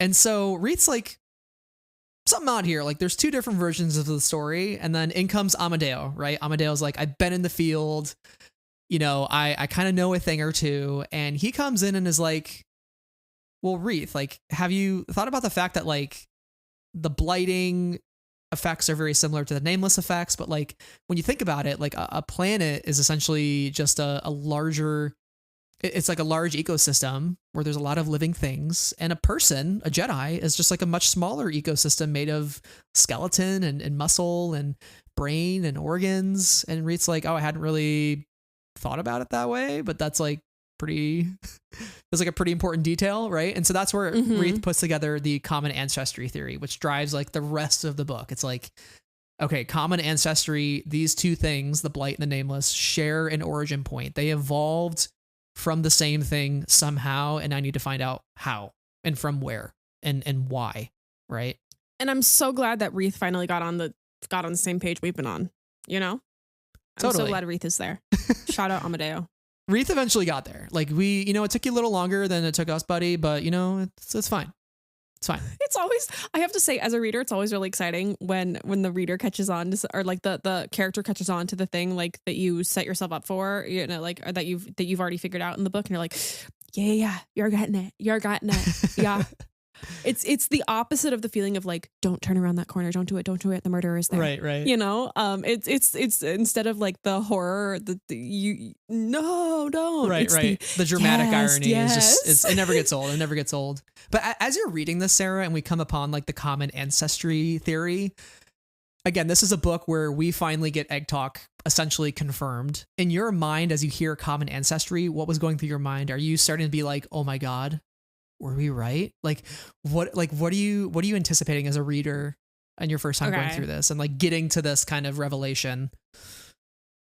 There's a video of me reacting, I think, to the common ancestry line specifically, and I'm just nodding vigorously. Like I'm like, we're here. I'm so glad we're here. Yeah. Yes. Very thrilled, very validated. Yeah, it was like the moment of like, oh, we're getting somewhere. Our characters are getting somewhere. Right. And they know now. They have all the knowledge that they need to have. And everybody's got the pieces because we know Vernestra's got the path. And we know now, or we're about to learn, that Reath is the one who's going to have the answer of how we use the path. Like these characters, they have all the pieces. They have to look at the box to realize that they're putting together an image. Yeah. You know? Yeah. And it's so exciting as like two egg talk enthusiasts to like see them discovering it. Cause like now that we know, they're going to know very soon, like all the details. And, we had been theorizing the Blight was a result of an invasive species, the Nameless, in a place they didn't belong, being taken from their home, the Force rebounding in a way that was like, this is not balance. This is very off-kiltered. Yeah. And it being functionally a reaction to things being out of balance. I think the important thing as a reader is at some point during this process of reading is realizing that the Force is not a positive or a negative. It just is. And it exists in a balance. And when things disrupt that balance, things go bad. But like the real enemy here is not the Blight or the Nameless or even the Drengir, although they're sentient and they've done some bad things on purpose. But it's not even them, right? Because they're just ultimately fulfilling a biological need as well. It is the Nile. Our enemy is Marchion Ro. Our enemy is chaos. Greed. Selfishness. Greed, right? It all ends the our same enemy is all with these tears. Things. It's exactly. Yeah. But our enemy is not the Force. Our enemy is not the Force. And that's what's so important in this story is realizing for our characters going, oh my gosh, our enemy is neither of these things. These are problems we have to solve. These are things we have to do in order to make things right. This will begin to make things right. Thank you, Laura Santeca. But these things are not our enemy. These are just puzzles to solve. And I think that's really exciting too, because it creates focus for our characters. And what's so cool about the Tolemites specifically, and this is a detail that Reath learns from Aslan, when he's like, hey, Aslan, I found this out. And Aslan's like, good, you're putting the pieces together. Because Aslan knows. He's just omitting the facts so that Reath can... He's just a little shit. Yeah, he wants Reath to come to those conclusions. He wants Reath to prove like you're worthy of like finding out what's going on, right? You're our only hope, Reath. But Aslan tells him that the Tolemites strove for balance in all things. Like they didn't exist in all good. They didn't exist in all light and all dark. They tried to balance. So of course they're going to be a civilization that, a little bit too late realizes the sin and what they've done, right? And Aslan tells Reath, like all civilizations, they grew too arrogant, too confident in their own worth, and in their hubris, they brought about their own demise, which... Hubris. Doesn't, you see the word hubris, I think of Luke in The Last Jedi, and I think of the Jedi Order, and again, like the Romans and like the Tolemites and like the Jedi, all empires must fall. So before we go on our mission to Tolis, though, there is like a really good scene in the council chambers where Reath gets to have his like big PowerPoint presentation moment, which like I just loved. Yes. I loved for our baby boy Reath, like having his all the hours in the library and the archives like finally paying off. You bring your findings to your boss. You're like, look, boss, I figured out the figured it out. You're like, I figured out the big thing and I'm really now expecting a promotion right at my year review. Thank you. And then they're like, here's a 2% raise to keep up with inflation. Good luck. Right. Yeah. It's like, you're finally getting knighted, but there's a war going on. So don't die. So don't die. And also we're not going to give you any guidance into now this young adult knighthood. Right. Have fun. Yeah. Good luck. Yeah. Reath though tells the Jedi Council basically that he believes the Nameless and the Blight evolved from an environment where there's an abundance of prey rich in the Force. He says the Jedi do not fit that evolutionary niche and the Order is young. That's interesting to describe, like, evolutionary niche. The Order is very young in its life cycle, which is kind of scary because it dies young too. Like, it's going to die in like 200 years basically. So the fact that the Jedi Order hasn't really been around yet, they're kind of in control of the Force and they dictate what's right and what's wrong and how to use the Force, right? Like, I think the path to the open hand might have been on the something a little bit, but and then Reath says the Nameless can feed on their world without disturbing the balance. Like, wherever they come from is so rich in the Force, it doesn't matter. There is so much Force that it's fine. But now, torn out of their habitat, they feed on whatever they can. The Jedi are simply the next best thing to whatever their usual meal would be. And this is why we've always said the Nameless have never done anything wrong. They're just, they're always described as starved and like, this is it. They don't have a food source. They've been torn away from it. And that's why the Blight is happening. They don't know this yet, but like, that's why the Blight's happening. It's the Blight's like, the Force is being consumed too heavily on one side of the teeter-totter. So here you go. Here's a Blight. So what's the answer? The answer is let's capture one of them. Yeah, of course, naturally, right? Right. We'll put him in the Sith temple under the Jedi temple, and we'll capture one of them. Yeah. And we'll put him next to the Amaxine statues because nothing bad happened with those. It's fine. It's fine. Like, we're just gonna keep them, obviously, and everything is fine. Not to mention that, like, the temple is also like a little blighting a little bit. Hoo hoo already. Hee hee ha ha lol. And yeah, we're just gonna capture one. But also, I was listening to a talk once. It was very important. This was right as I entered college. This is actually very important and has like a lot of real world context that isn't necessarily important in this moment, but the message was be proximate. To be proximate, be in close proximity to the things and the people that you want to help. And that is how you understand those around you. And that is how you best learn how to help those people and those things. And you know what? He was right. Both in our fictional context and in a real world context. Being proximate is important. The Jedi are the furthest away from being proximate. They are like, hey, do not leave the temple unless you have a buddy. Right. And let's stay on Coruscant. And also, when we get too close to the Nameless, we feel irrational levels of fear that consume us, and then we die. So, I mean, there's like an important reason as to why they probably haven't gotten close willingly to the Nameless prior to this moment. But I think them coming to this realization is important because they have isolated. They're like, oh my God, the Nameless, they're so scary. And it's like, well, maybe if you, like, I don't know, touched grass a little bit, as Qui-Gon would say in The Living Force, maybe you would know the Living Force a bit better and you would not be so scared all the time. And that's what we're going to do. We're going to walk outside into the nice toeless sun, beautiful oceans, ginormous oceanic leviathans out of the water with their nice ridged backs. Like, they're basically mountains, but they're little beasties. It's giving Bebo's mom, but like times 1,000. Yes. Which was like really delightful, I have to say. So good. I love Bebo's mom. I love Bebo. If you know, you know. Go watch Bebo. Season 1, episode 11 of Resistance, please. That was my visual for Tolis, was Castellan. Castellan? Yeah. Okay. Same. Yeah. Same. And then it's like, it was Castellan and Zepho. Yeah. Mashed into one. Yes. Which is like in my brain. the two best things. So, like, of course I'm going to love this book. Yeah. which was really so great. I gotta say, I really gotta say, I was like living. Okay, I mean, I was already living reading this book, but I was like living. I was like, look at all these locations that I'm like revisiting in my mind and making anew.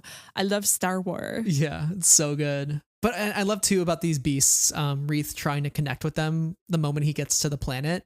And he says like their mind was too complex for him to even comprehend, which I thought was fascinating. Like even the Jedi don't understand. Like thinking about like they're still young in their evolutionary niche. Like there are things in the Force that predate the Jedi that they have no conception of. And it's why the Nameless is something they don't understand. Like the Nameless are so far back. Planet X is so far back in the evolutionary chain of the Force. It's like we don't understand it, right? Isn't that exciting? It is. But like, okay, this is why people like study Mariana's Trench. You know what I'm saying? Yeah. Like, isn't it exciting that these things in the Star Wars are so? It gives. Okay, sorry, I'm tangenting a little bit. Please, but like, please do. Let me do it, and then we'll come back to it. Yes, it gives such depth to Star Wars, and yes, like all of the High Republic has given depth to the timeline of Star Wars by pushing us, you know, canonically hundreds of years into the past. But then when that hundreds of years into the past pushes us into way, way beyond, we have no levels of genuine comprehension for it because neither do the Jedi. And we see this story through their eyes, right? It gives Star Wars such room to breathe as opposed to being stuck in the era of the Skywalker saga all the time, which is so limiting.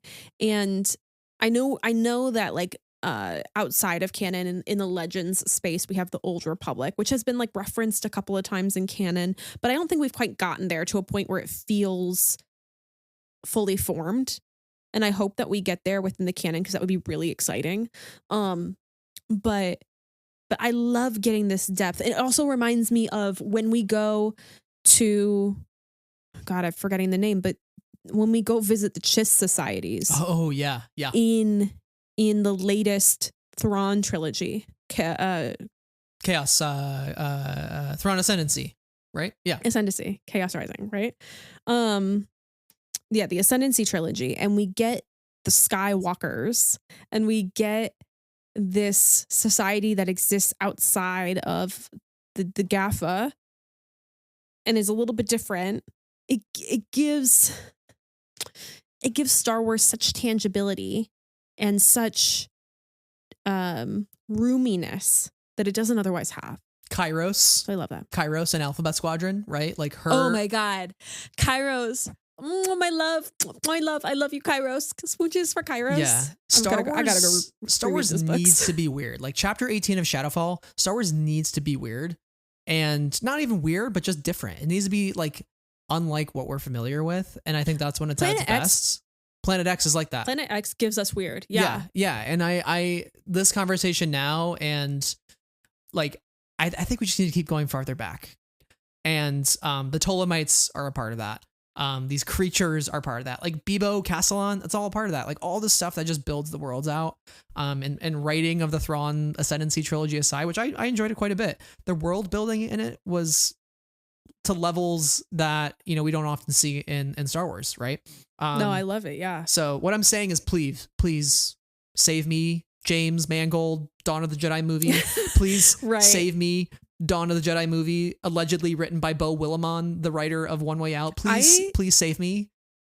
If that actually comes to fruition, that would be like so goated. Okay, it'll be so good if it happens. If like, it happens, please. It'll be so good. It needs to have Beau Willimon. Think about how good that would be. Okay, think about the ancient Jedi text. Think about the Prime Jedi sculpture. Okay, think about Beau Willimon, episode 10 of ANDOR, One Way Out. Okay, think about the important things in life. Just please save us, Beau Willimon. James Mangold, Beau Willimon, save me. For you're so real. Maybe we just become Legends readers after all this. I'm telling you, there's some good stuff out there, and I know there totally is. There were some listeners. There was one listener Blue Sky, who was tagging us in some things about the Old Republic and how like the wound of the Force and how it's described that way. And I'm like, he was like, they were like, oh, you know, it's like the Blight and the Nameless. And I'm like, I gotta read some more legends, is what I'm thinking. So, oh my God, shout out to who posted that. Yeah. Wow. Yeah, shout out. We have some more depths to mine. I know, we really do. And speaking of depths that we're gonna mine, let's go beneath the surface of the ocean. I'm so glad I teed that up for you. That was beautiful. Really, really good. Yeah. Repository gets lifted out of the water. It's an ancient library where the Tolemites hid all of their knowledge of what happened. Might be one of the greatest things to ever happen in a Star Wars. Like two Jedi lifting a library out of the water. I mean, like, I'm sorry, objectively, like, there's no better thing in Star Wars to happen ever. Dare I say it's more impressive than Starkiller pulling a Star Destroyer out of the sky? Facts. Yeah. Dare I say, in terms of like large objects being shifted by the power of the Force, and I mean Starkiller pulling a Star Destroyer out of the sky is like pretty baller, like pretty cool, like pretty awesome. This as a nerd is way cooler. Yeah, and it's also just like the classic Star Wars moment of like, oh, it's too big, I can't lift it. Like Luke in Empire Strikes Back, you know, and that's the whole right. But that's so boring in the context of things when Starkiller pulls a Star Destroyer out of the sky. That's like it's just an X-wing. It's just an X-wing. But now we have a whole repository out of the ocean. Do you understand how like the water pressure gets? I know, but like the great thing about that connection though is that is what is guiding them. It's Comac telling Reath, remember Yoda's old adage, do or do not, there is no try. And as Reath is trying to lift this library out of their water, he just keeps thinking in his mind, there is no try. There is no try. There is no try. And then it comes out. And I love Comac telling him, we're quite a pair, you know, standing on the shore of a long dead world, hoping we're going to be able to save the galaxy by dragging an ancient library out of the ocean. It's a stretch, even for us. Like, I love this is the best moment ever. It's so good. It's so good. Let's go inside. Let's open the doors to the Tolemites library. Let's walk on in. This is where things start to get a little weird. And when I knew we were on the verge of greatness, as I was reading this, there was a chamber.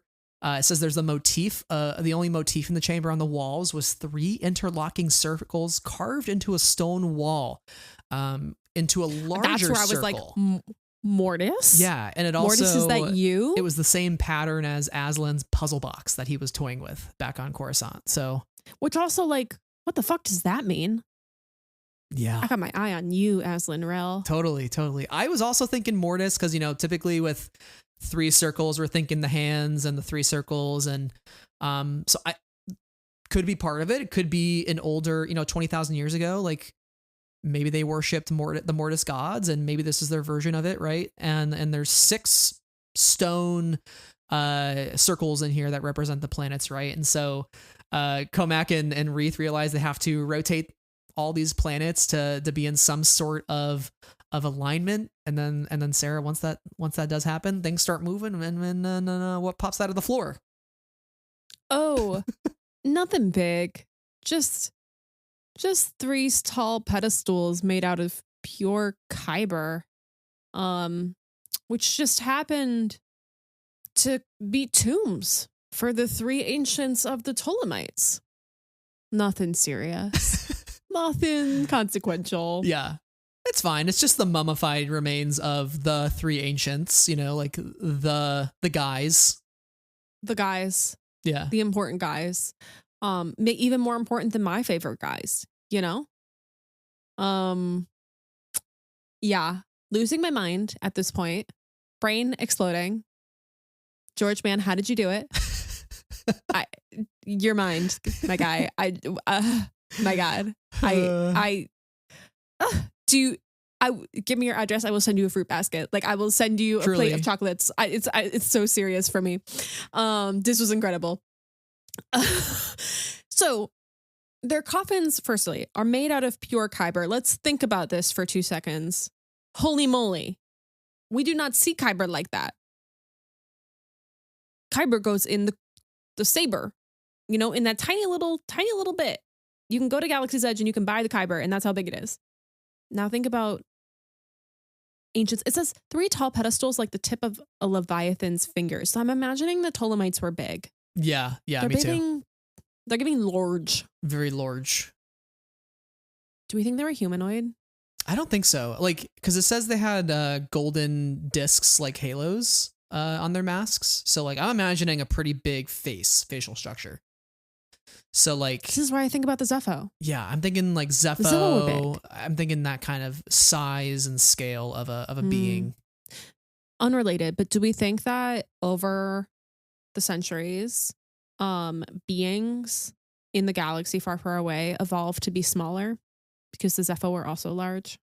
I mean, we're talking evolutionary niches, right? I mean, that's the first time I've heard evolution ever mentioned in Star Wars, I feel like, in this way. So, like, I'm not an anthropology girly.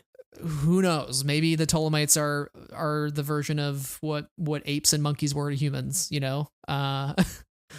So right, the evolutionary differences. Right. So it's like I'm intrigued, but I also got a B in the anthropology. I didn't do so well in that course. So yeah. Now I'm thinking of that this one isn't my niche. image on that one book of like young Anakin, and he's like getting bigger into Hayden Anakin. That's the only that might be the only other so evolution shout out in a Star Wars. Oh my gosh. I love that. If you know, you know. If you know, you know. Yeah. The Animorphs, if you came up in that time. Right.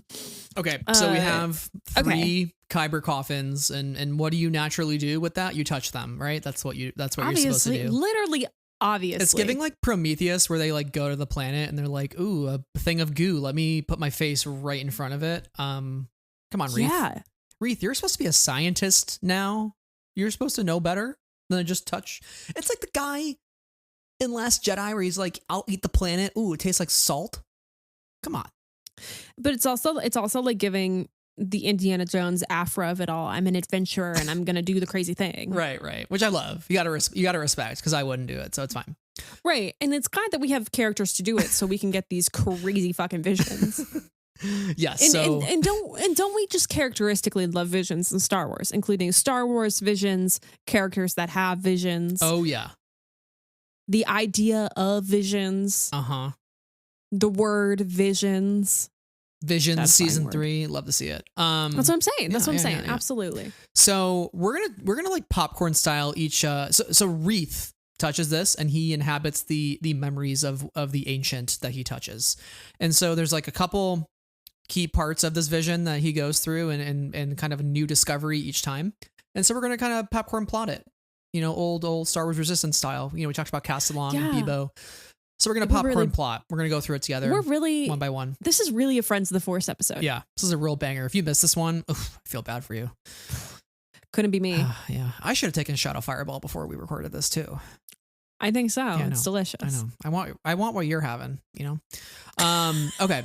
So Reath is somewhere else with vibrant colors.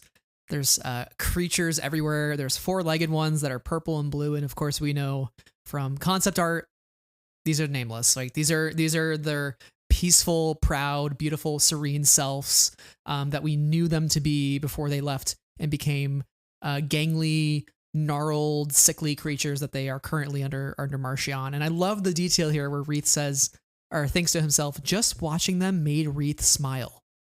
It's the first time we've seen any Jedi look at a Nameless and smile, right? First time.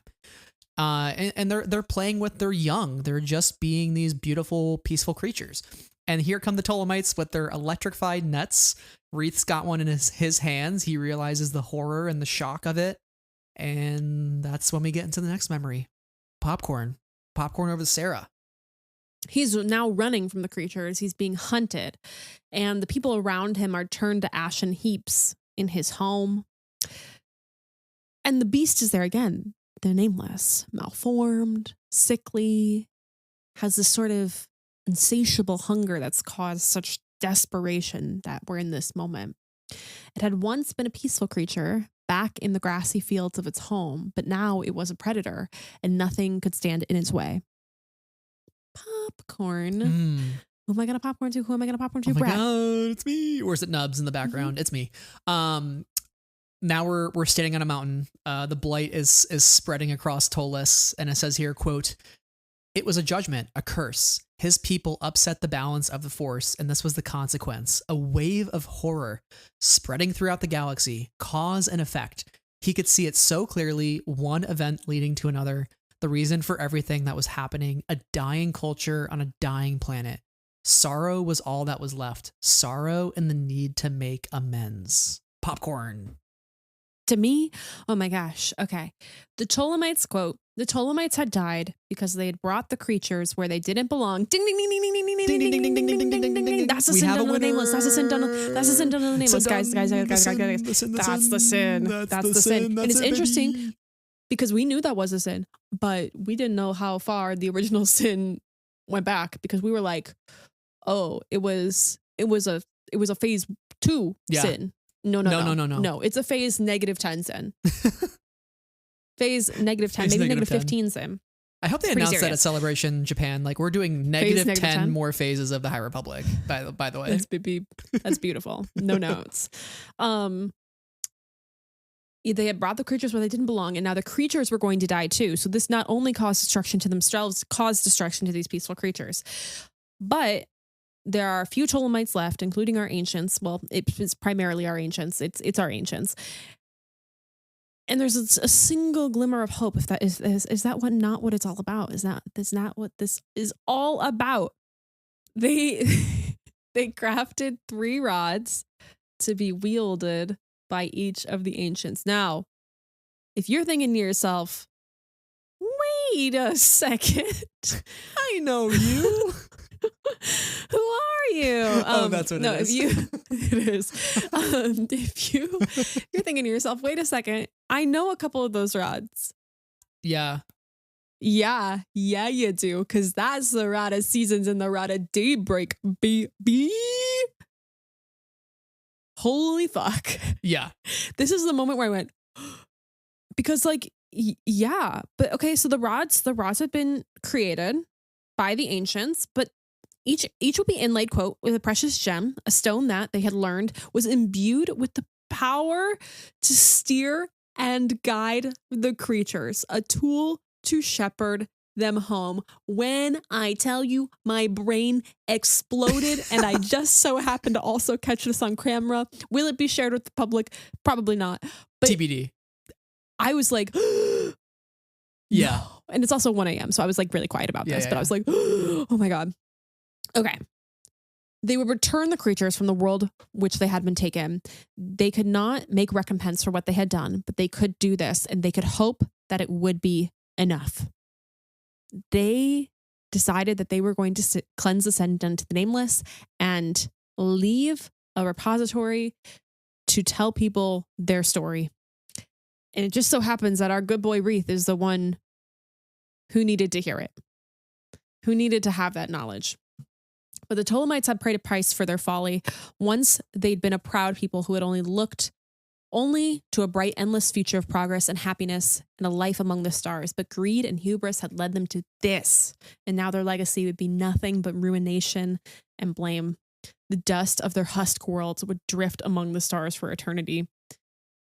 Think about how lonely that sounds. Like how sad that lasts. The dust of their husk worlds would just drift among the stars for eternity. There'd be nothing to show for their society because they bought ruination among them, and that's why they built this repository. Only through the sacrifice of many Jedi can we cleanse the sin done to the Nameless. The Jedi are headed for, we know, not the same fate, because we know the Jedi continue, right? But they have to be headed for one in the same font. Another installment in the series of ruination, greed, hubris, blame, loneliness, death, in order to do the right thing, which is to give peace back to the peaceful creatures. And I would have to imagine they're going to succeed in that mission. At what cost is to be determined. How that is executed now is to be determined. We know what the mission is. We know the mission is we got to return them home, which kind of makes the High Republic all the more tragic in the end, because like they did the right thing. For once, the Jedi did the right thing. A valiant vow. Into the Light. Trials of the Jedi. 3 books to close us out in the months ahead. I'm gonna cry just thinking about this is it. And like this all, in a way, you know, thinking about Comac, thinking about Orla, thinking about believe in something rather than nothing, taking a leap of faith. The Tolemites took a leap of faith. They created the rods. They led the creatures home. And they said, you know, we could do this. This is all we could hope for. We hope it's enough, right? Likewise, the Jedi are going to have to take that same leap of faith. And what was Comac's worry about the canyon? If I jump, I might not make it. And so here we are now faced with our heroes armoring up, likely on a mission to return the Nameless home. And they don't know. They don't know what the end result will be. They don't know if they'll make it. But all they can do is have a leap of faith and hope it will be enough. And hope they can do it for light and life. And that's the trial of the Jedi. The trial of the Jedi is taking a leap of faith and believing in something. It is not being fearful. It is arising above fear. And it is doing the thing that could mean your own death, because that is what it means to be a Jedi. It's being selfless. It is putting others above yourself.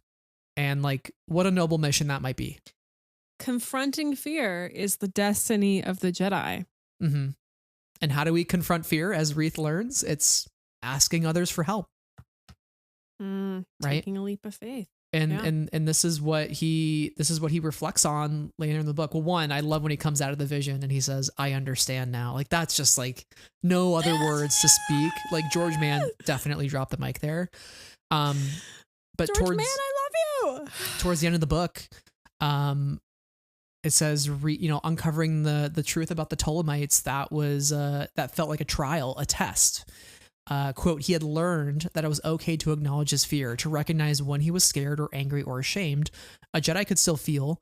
Reath didn't have to pretend, to put on a brave face and hope those feelings went away. He just had to face up to them, to deal with them, and not let them rule his decisions, his actions, his life. So the Jedi are going to have to, like you said, confront fear, not let it dictate their life, not let it dictate their actions or decisions, and do the right thing. And take a leap of faith. Confront your fear and take the jump, and that to me is just like why this book is so excellent, because it's literally just laying out. It is the playbook. It is like, here's how you fix it. The Tolemites built this place as a warning to future people who might have succumbed to the same fate, especially knowing that they were the ones who probably charted the paths to Planet X, who probably laid out enough evidence that it existed for future generations to find, Like they ultimately opened Pandora's box, like they're the ones who are responsible for that sin. Yeah. Yeah. It's on them, and now it's the Jedi's responsibility to fix it back up, because if they won't, who will? I want to take a little bit of time to talk about the rods again. The Rod of Seasons and the Rod of Daybreak, but wait, there's more. Yeah, this is kind of fitting into what's next. Yeah, right? Yeah. Yeah, okay. Yeah. Let's do it. But wait, there's more. But wait, there's more. The Rod of Seasons and the Rod of Daybreak come together to make the Rod of Power, but that's still 2 rods into 1 rod, but there's a 3rd rod. Where is it? And we have some theories. We did a little bit of digging because we are not all knowing. You probably know this, listener, by the amount of facts I forget about the book that I'm currently talking about on any given episode. I promise I do actually read these things. But the Rod of Ages is our 3rd rod. And I think the stone for that rod or that rod was taken by Barnabas Vim when that all went down and it was split, and now we've got multiple things going on. They were hidden in different places. Now, who knows about Barnabas Vim? I'll tell you who is Aslan Rel, because we read about it in Claudia Gray's Quest of the Jedi comic. from phase 2. That's right. Where at the end of the comic, Aslan says, "So the stones are the keys to all of this, or the stones are the key," which Comac echoes here after Reath has his vision, and he says, "So the key to all of this lies in the Echo Stones," and I'm like, yes, phase 3, 3 keys phrase. Let's go. Friends of the Forces, phase 3, 3 key phrases are really coming back in full force in this book. And I was like, oh my gosh, they're doing it for us. I felt the 3 key phrases coming back in the book was so delightful. But yeah, okay, the stones are the key to all of this. We're missing one stone. The rest are with our good best buddy. Love him, Marcion Rowe, agent of goodness and greatness and only light and life. That's what he's all about. And so, of course, he's going to use them for good. We already know this based on all the lovely, happy, fun times we have in these books. Where's the third stone? Hey, so there's this guy. Aslan Rowe. We've been talking about him a little bit. He happens to have this puzzle box. That has the spheres from the Tolemite repository mirrored on it. Do we think it's in there? I just throwing it out there. What's in the box? What's in the box? Maybe like somebody can stick their hand in the box and then without seeing it, like Dune. And then yeah. Well, I was thinking more like Fear is the mind killer. What's in the box? Put your hand in there. I mean, you're thinking Veer is the mind killer. Also correct answer. I'm thinking more like Gwendolyn Christie, John Boyega. That one specific, I think it's BuzzFeed interview. Right. They're sticking their hand in the box and it's like the objects and John Boyega's just screaming about something that's like like a stuffed dog toy. It's very cute. It's like a very funny interview. Is there an all-timer, if you will? Is there a Pupperdoo in Aslan's box? There's a little Pupperdoo. I think there's a Pupperdoo, and maybe inside the Pupperdoo's mouth, he's holding the Echo Stone. It's your dog. It's your dog. Stone. It's your dog Echo in the box. It's my dog Echo holding the Echo Stone. The Echo Stone. Somebody draw fan art of that, please. And it's bigger on the inside. Echo is a TARDIS. Your dog Echo is a TARDIS. Well, the box is the TARDIS, actually. That's gonna be really difficult to like pilot a TARDIS. But like every time you want to pilot your TARDIS dog, you have to like be like Echo, and you like open his mouth and like jump in. We're not like Mrs. Frizzle, like magic school bus going into the body. Why not? Like the box is the TARDIS, not the dog. I mean, the dog is a sentient being. Like Amadeo said, we're all just little ecosystems. Your dog has an ecosystem in him. It could be a little fun field trip. But that doesn't mean that he is also a spaceship. He could be. We've derailed very far. Take a leap of faith, Sarah. Only you can believe in something and rather than nothing, and believe that your dog is a rocket ship. Got it. Who holds the key to all of this, which is the Echo Stone that can be put into the Rod of Ages. #Raw Talk. You know, we've been recording too long. Type 10 the episode. Oh man. Okay. Listen, if you made it this far, you deserve that. You deserve that treat, listener.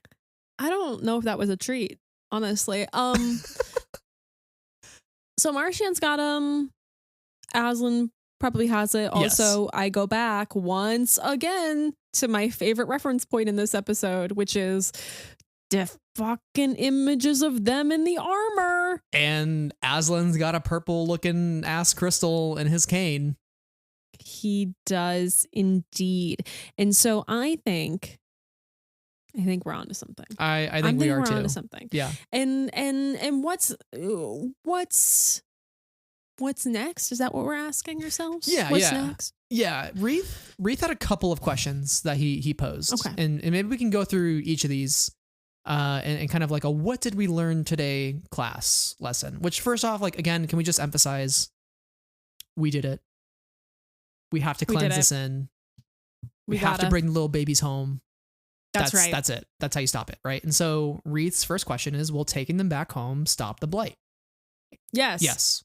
Cool. We agree. Yes. Sources point to yes. Great. Next question. Where do we find Planet X? Well, he doesn't call it Planet X, but he's like, where do we find their home planet, right? We know it's Planet X. Yeah. Where do we find it? How do we find it? So, I consulted the research, I consulted the sources, and the answer is ask for Nestra.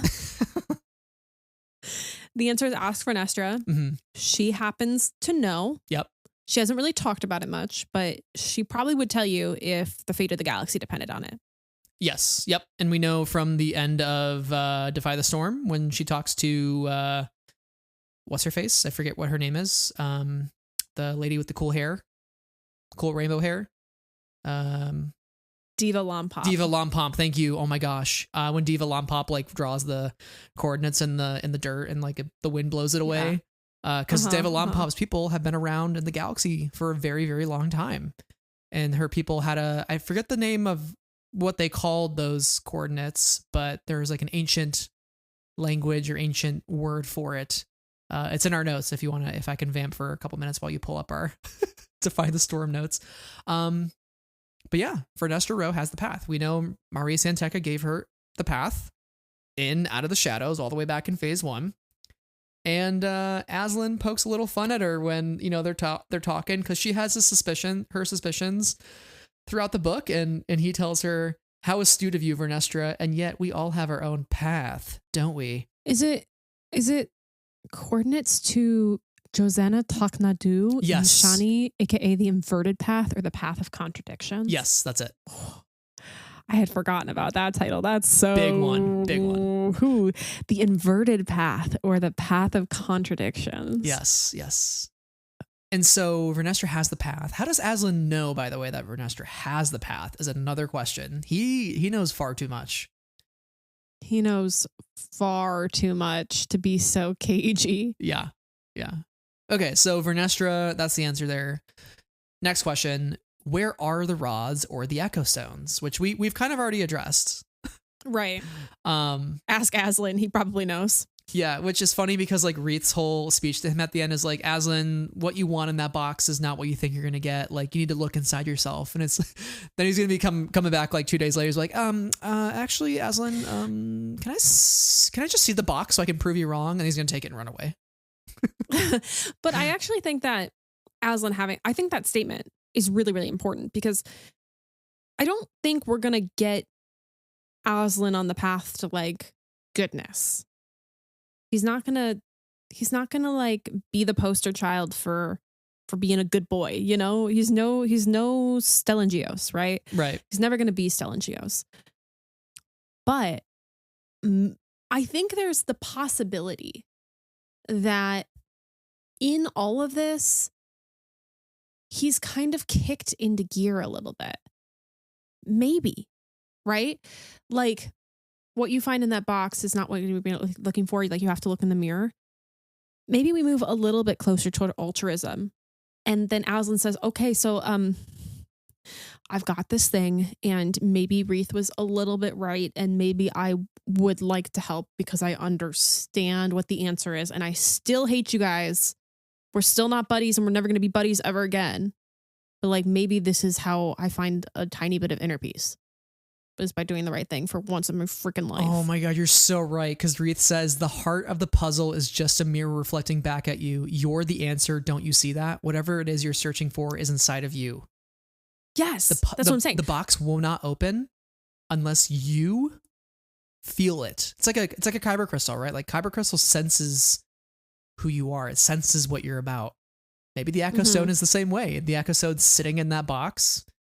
And it will only unveil itself. It's like the sword of Godric Gryffindor. It's like how the sword appears like when it needs to for the bravest person or whatever. It's like the same thing here. It's only going to open for somebody who actually believes in light and life and is like going to champion that cause. And then you deserve to control these beings because you will do it for the right reasons. You will shepherd them home. The Tolemites coded the box that way. They're like, lock and key. Yeah, and to live in fear is to not live at all, is what Reath tells Aslan. Does he get through to him? Because I think there's power in Aslan seeing himself in Reath. There's power in that, and I think there's a positivity in that too, because we talked a bit earlier in this episode about timing and like, what if Comac came back a year later? What if Comac never came back? What if Comac came back 20 years later instead of right now? But I think there's a particular goodness about Reath. Maybe he would lose his faith, but he wouldn't fall to the dark, is what my opinion is. Agreed. He doesn't touch the dark in the same way that Elzar does. He doesn't interface with it in the same way. I think he cares a lot more about understanding than closing himself off from that. So I don't think darkness is in his vocabulary. But I think that for Aslan is like a good reflection. Yeah. He can see somebody who's like him that lacks the trauma. Yes. Of everything that he's been through. Oh my God, you're so right. Like, yeah. When we met Aslan, he was like if I recall correctly, a relatively decent guy. Like a relatively normal, decent guy. Just doing his thing. And then he kind of like low-key gouged his eyes out. Just a little low-key, yeah. Changes a man. But like when we meet him, he's like young and handsome and has a sense of purpose, is curious about things. Right? I'm not making that up. He's at the very least young and handsome. Yeah, I mean he's the one they send to Dalna at the end of Path of Deceit to find the remains of Kevmo Zink and Zala Makri, who by the way do get a mention in this book from Reath to say, oh, we found out why they died. That's wild. Oh my God. I forgot that he's the one at the end of that book. I forgot that specifically that he was the one that did that. Yeah. He's the one that finds their husked remains and picks up a handful of dust and is like, salt. Not really, but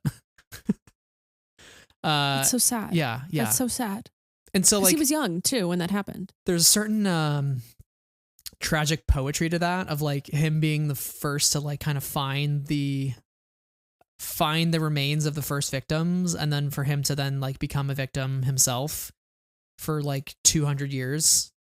So I'm a firm believer in redemption in Star Wars. I would love to see Aslan truly change his ways and do the right thing. I want that for everybody. I want that for Aslan. I don't think I would be fully satisfied if he's just like the bad guy. He's like, ha ha ha, I turned on you with the Echo Stone. Like, I don't know if that would be satisfying. I don't think that would be like cathartic to me. I don't think so. I could be proven wrong, maybe in the execution of it, if that is the case. And maybe there's like a lesson in all of that somehow. But I would like to believe that maybe there's a part of him that they're still good. There is the part of him, the young part of him, that is still surviving somewhere in there and not completely living in fear and isolation, you know? I have this like vision of the end where Aslan, we Star Wars is a lot of redemption through sacrifice, which is not our favorite thing in general, but it happens. It happens a lot. And I want a happy ending for many of our named characters as many of our named characters as possible. I want happiness for Avar and Elzar so deeply. I want them to be together. I don't want them to be separated. Either they die together or they live together. Like separation would just ruin me. So Charles, I'm counting on you. But I think that Aslan as a character would have a very satisfying redemption through death narrative. If after all this time, Aslan is the key to all of this and he's willing to sacrifice himself to make things right, I think that would be really powerful, as opposed to feeling icky. If it's Elzar, you know, who would do like not redemption through sacrifice, but just the grand sacrifice, I would be sad. But I think there's a way with Aslan where it would be really satisfying to a readership.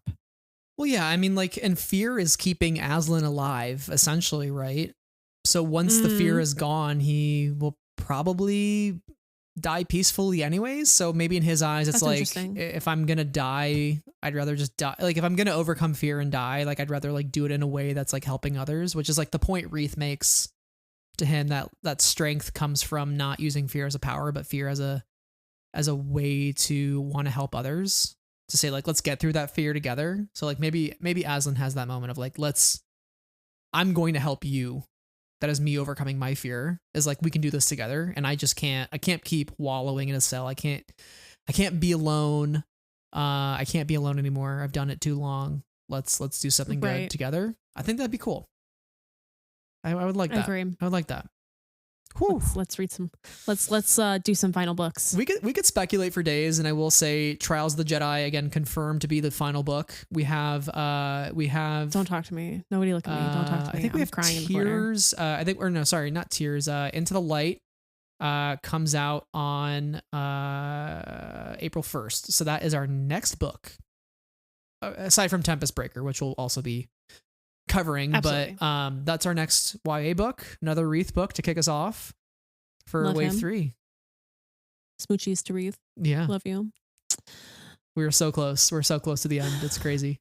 I haven't cried yet, but I've gotten a little close. Yeah. So I think we still got some more time with the characters in this book, and I could be wrong. I think so. But I think we're good on this book. I think we're fine. I want to believe. I'm not sure about if we'll have a lot more of like Affy and Leox and Geode. Like they may pop up. It's a Claudia Gray book. It's got to happen, right? You're right. Yeah. You know what? You're so right. Claudia's My bad. not going to write a book without Geode.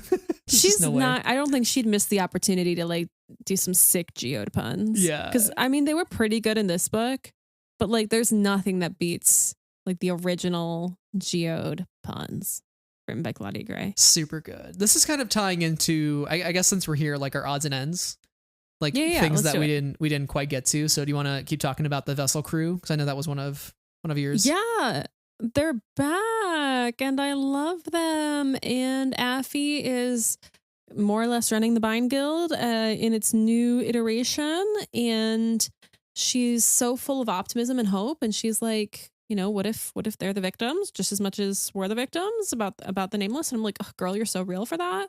Leox is being like protective older brother to Affy, and we're so grateful for him, and I love him. And also Geode, you crazy party animal, you silent man, I love you so much. I love him. He's just my favorite. He's my favorite. I just was looking out for like anytime Geode was mentioned, like and Geode stood silently in judgment. I was like, of course he does. I wonder if Geode is resistant to blighting. Interesting. People who hate Geode, I think those sorts of people don't know how to live. True. Because I know how to live, and I love Geode. To live in fear of Geode is to not live at all. Exactly. Yep. Facts. Facts. One of my odds and ends here is, of course, Emmerich Kaftor got a mention twice in this book on page 49 and 104. Yeah, where was he? I know. I mean, I know where he is, but like, where was he in this book? Bring him back. Yeah, I was desperately hoping that like, because him and Reath were both doing research, like they would have a conversation. But I know that he is in some comics right now that I have to catch up on. So, I would like to say, I'd just like to state for the record that I think your hope for Emmerich being in this book is the same as your hope as Bale being in Andor season 2. It would make sense that he would be there, but he's not going to be there. Oh, you really, what? I got to give you props. I feel really strongly about it. I don't think he's going to be there. I don't think he's going to be there. Why wouldn't they promote him if he was going to be there? Why wouldn't they promote him? Do what they did for Kenobi, which is like bring Jimmy Smits into the building, be like, look, Jimmy Smits is here. By the way, episodes like 1 and 3, he's in like all of them. And then we're all like, yay, Jimmy Smits. I don't know. I just feel like he's now been in so much that you might as well just put him in promo. Okay. This is my thought. Nah. Anyway. Never too much Jimmy Smits. My last one is, and this is how I wrote this, so I have to say it like this. Sicarus, you sick fuck. What a freak. Okay. Yeah. We knew he was a freak from the middle grade, but like the middle grade had to be a middle grade. Okay. Sicarus, you sick fuck. Like, my goodness gracious, Sicarus. You are a freaky, freaky man. And I do not say that with compliments. Sometimes I do. Sometimes I say freak positive. This is freak negative. He's crazy. Yeah. He's like being injected with the nameless blood, and he thinks that he's the guy, and he's kin with the nameless, and that Baron Bulin is his dad. But isn't that kind of tragic though? Like it's very happened? sad. What's happened? It's very sad. This person. But also, he messed up. He messed up. He's. Yeah, he got. I don't know if we can. I don't know if we can be fixing that brain. I don't know if it's possible. I think he's a little beyond help.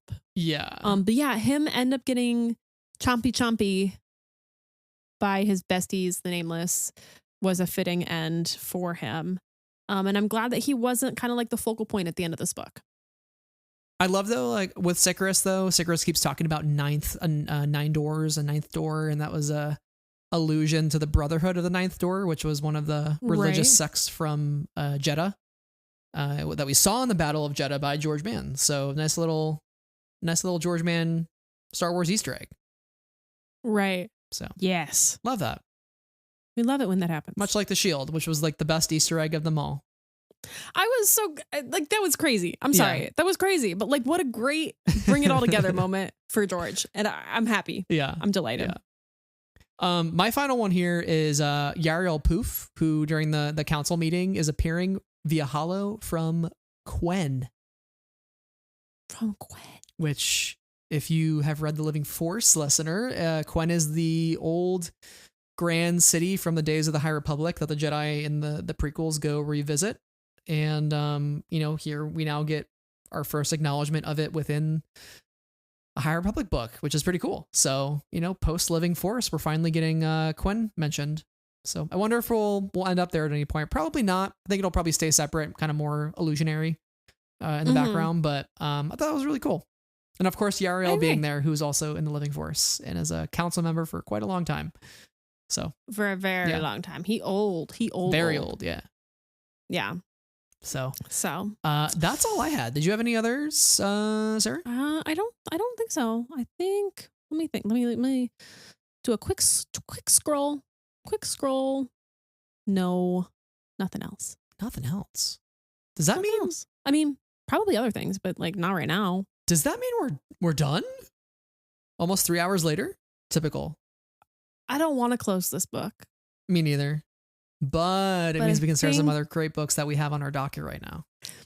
But I think we gotta, so that we can know what happens. Yeah. Going forward. So I think we should end this conversation so we can get to reading more. This is officially the end of phase 3, wave 2. This is it. We got one more wave. This is it. Are you ready? I'm not crying on this episode. I'm not crying. As they said, it always ends with tears, and much is the same here on this here podcast. I'm always crying on the podcast. Well, thank you, listener, for tuning in to our Tears of the Nameless discussion. As you can probably tell, 3 hours later, we are very passionate about this book. This is one of our favorite reads, I would say. Definitely of the year, probably of the High Republic. And this was just a joy. It was a joy because it was many hours of podcasting together, finally culminating into revelation, into vindication of speculation. Because you speculate a lot nowadays, and theories don't turn out the way you always think they will. And it was really nice to kind of feel like, hey, we were reading the subtext. We got it. I feel good about that. I feel good about the thing we did here. Egg Talk was real. Egg Talk is, and will continue to be real. It's real for us, and it's also canon. Yeah. Can we take our tinfoil hats off officially now? For sure. Cool. For sure. Okay, cool. It's been getting a little musty up there. We're wearing real clothes now. Yeah. And like, we don't even have hat hair. Mm-mm. We're thriving. Yeah, we do have headphone hair where it's just like that one little line of headphone across your head. Don't come after me like that. Anyway. Oh my gosh. Well, yes. That's the podcast. That's it. Thank you all for listening once again. You can find us on all of our socials, primarily on Blue Sky now, where we're posting. And you can follow us on Instagram as well. And leave a review if you enjoyed the episode, and subscribe to our podcast feeds wherever you listen, so you get all of our next book discussion episodes coming up. We got plenty. Thank you to all of our patrons who help keep the lights on at Friends of the Force, including the lamp I moved into my recording corner to give me more light in the winter because it gets dark so early. So thank you to Brian, Ben, Cheryl, Clay, Comet, David, Emma, Jennifer, Julia, Katie, Knights of Ren, Krista, Leanne, Logan, Lucy, Lindsay, Matthew, Nicole, Rob, Ruth, Santa, Skytalker, Sophia, Tom, and Travis. We are so grateful for all of your support, and just you support us by listening to us. So thank you so much for your time, for your Star Wars energy. I hope that you are staying happy and healthy and warm in this holiday season. May your year's end be gentle to you. Absolutely. Thank you, everybody, once again. And until next time, may the Force be with you always.